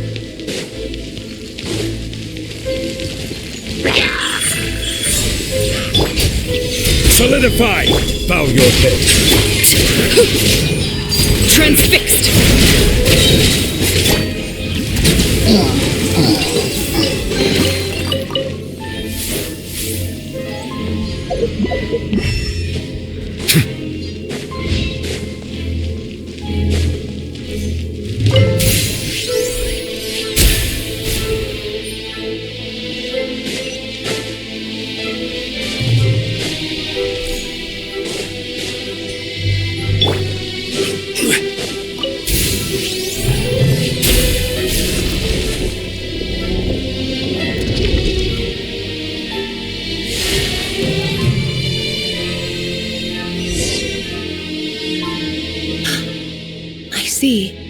So the moon marrow, or rather the power of the 3 moons, is the key to unlocking.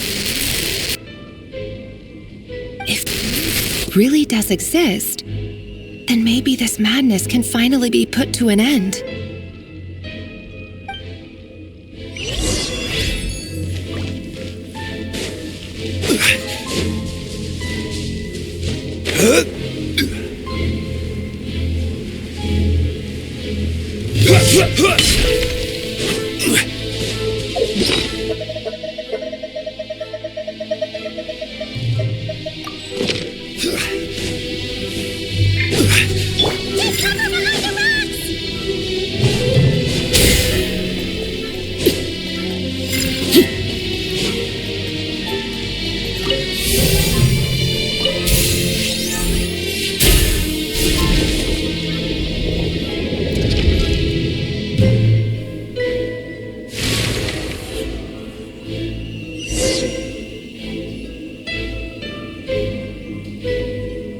With the Abyss inhibitors in place, I should be able to access the chamber with the moon marrow.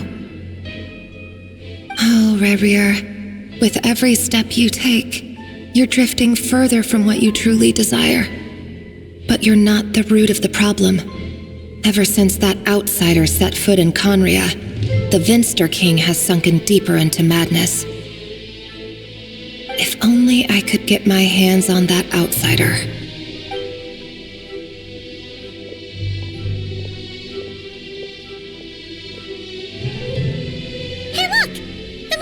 Is back to normal. Belindus's voice mentioned a chamber with the moon marrow. Do you think maybe it's hidden in the moon's reflection? It must be, for within it, I sense the fragile aura of a dying soul. Then there's no time to lose. Let's go!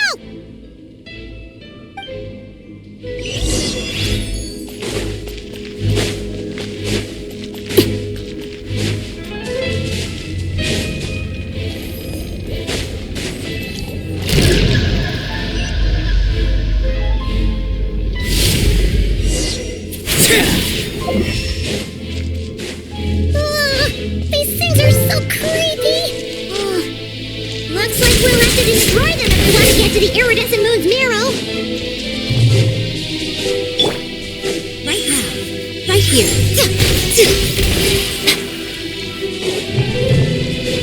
That must be the iridescent moon's marrow! Oh, we'll need to destroy these things before we can reach it!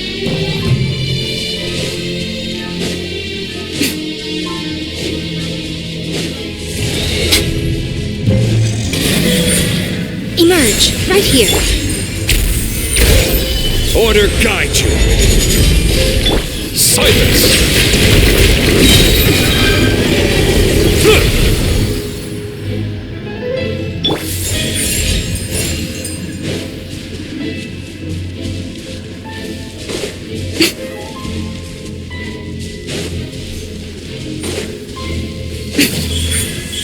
Right now. Stabilize! The tides beckon.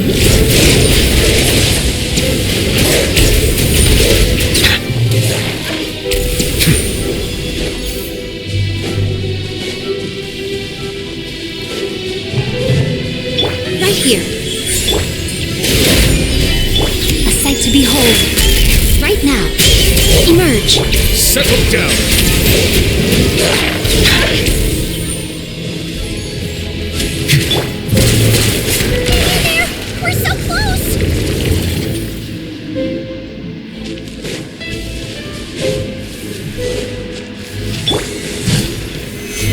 Solidify!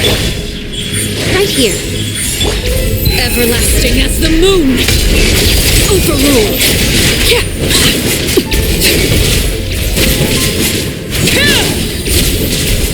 Silence! I will have order! Stabilize! Right now. Emerge.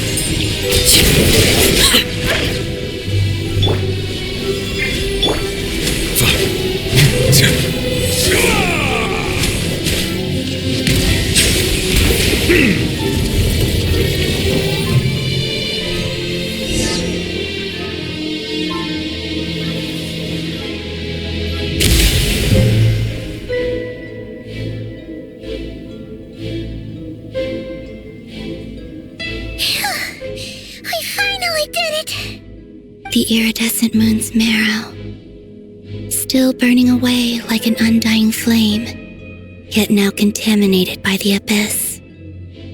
It has taken on a new form entirely. If we can purify the abyssal power within, we should be able to obtain its untainted essence.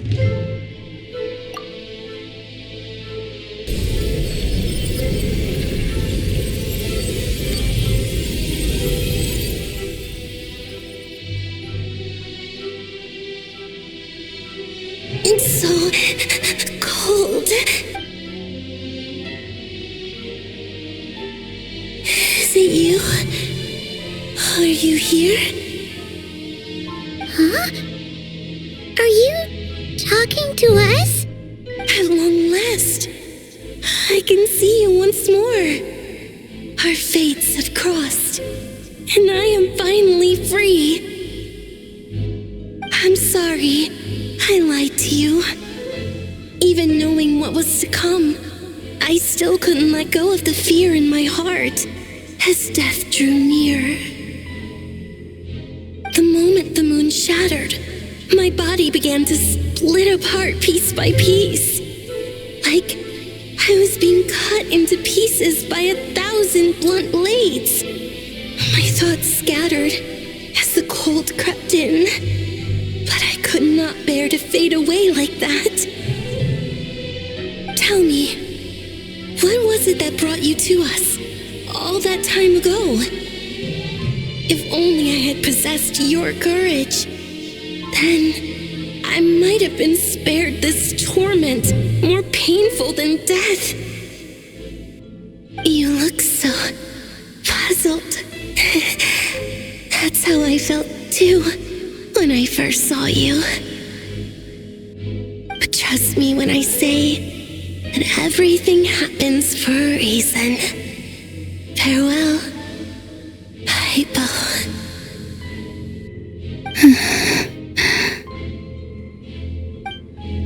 What was that all about? Was that the goddess of the iridescent moon? Oh, it sounded like she was speaking to a long-lost friend. But none of us have ever met her before, right? Perhaps. She took me for the goddess of the frost moon she once knew. For a fading soul like hers, our auras must be too similar to tell apart. But anyway, we've got the iridescent moon's marrow now. That should help you regain your strength, right? All right. Time to leave this place and meet back up with Arlecchino. Let's go!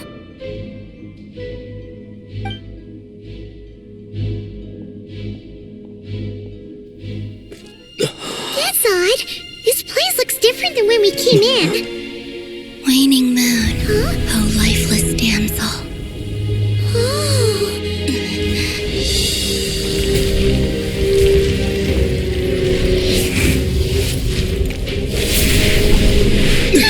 Hurry! The place is collapsing! It wants to trap us here. Who's it? The abyss? Now we've taken the moon marrow. All that's left here is a dark will. It will show us no mercy.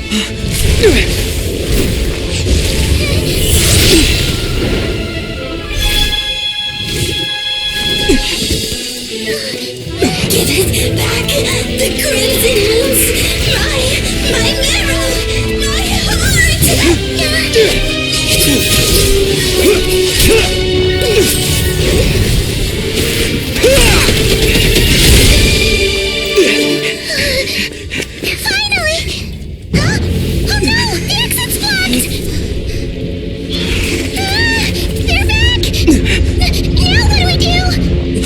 is where you fall. Witness my rise. What are you waiting for?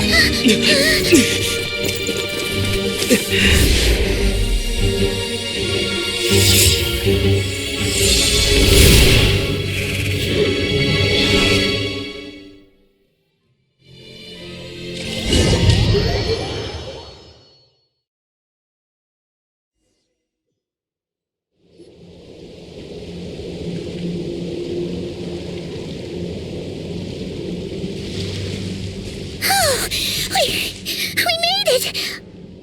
Is that you, Arlecchino? Did you save us? Wait, your hands! They're... Oh, this? Don't worry. It's a small price to pay.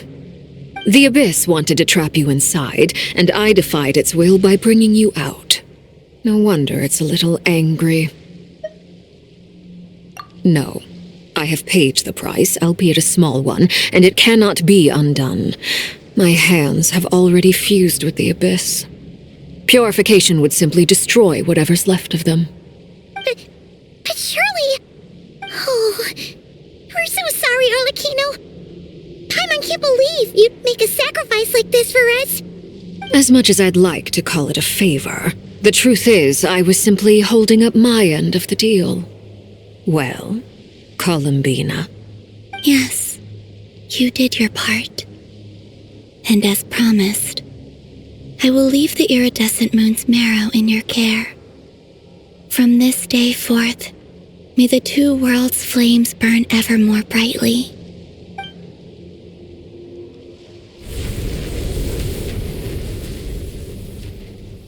I'll take that as a blessing. Now, Columbina, give me your hand. Accept this moonlight I offer in return.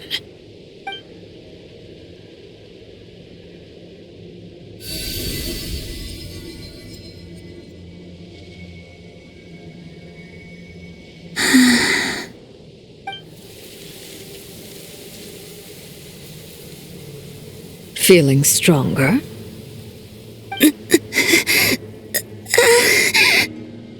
Hey, Columbina, are you okay? I'm fine. Our powers are a little at odds, that's all. By the Frost Moon's authority alone, wielding the power of the other moons was always going to be a stretch. Still, I think it's fair to say that your strength has returned, at least to the level it was at as Third Harbinger. It's still not enough. There's no way I can hope to challenge Rayrir like this. Just one more ray of moonlight, if you would. It's okay. I can take it.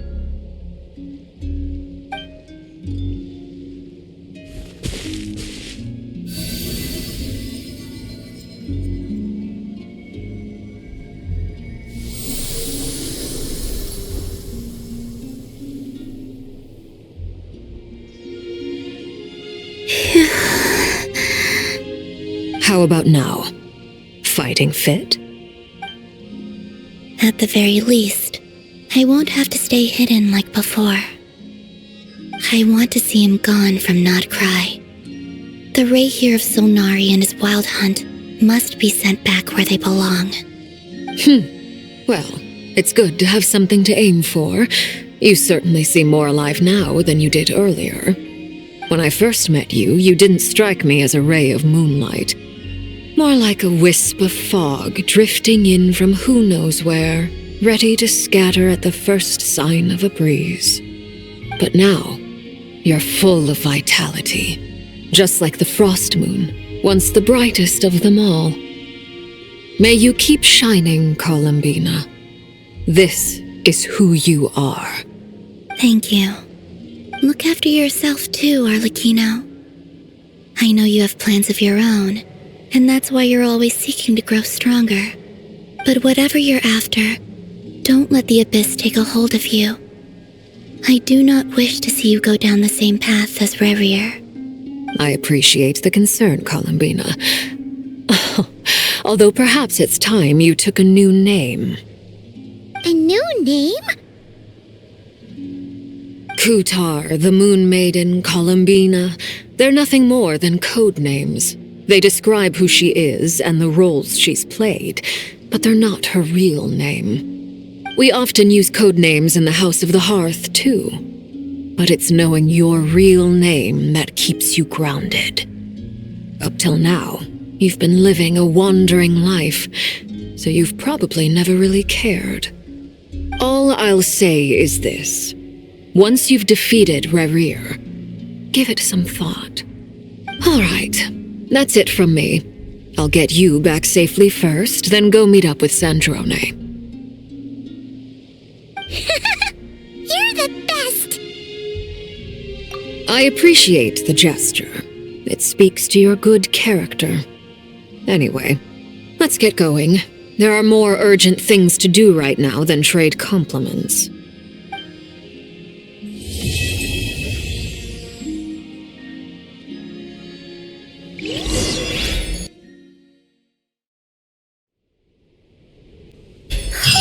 It was a close call, but we got the iridescent moon's marrow and restored Columbina's strength, and that's all that matters. In other words, mission accomplished. Paimon wonders how everyone else is doing.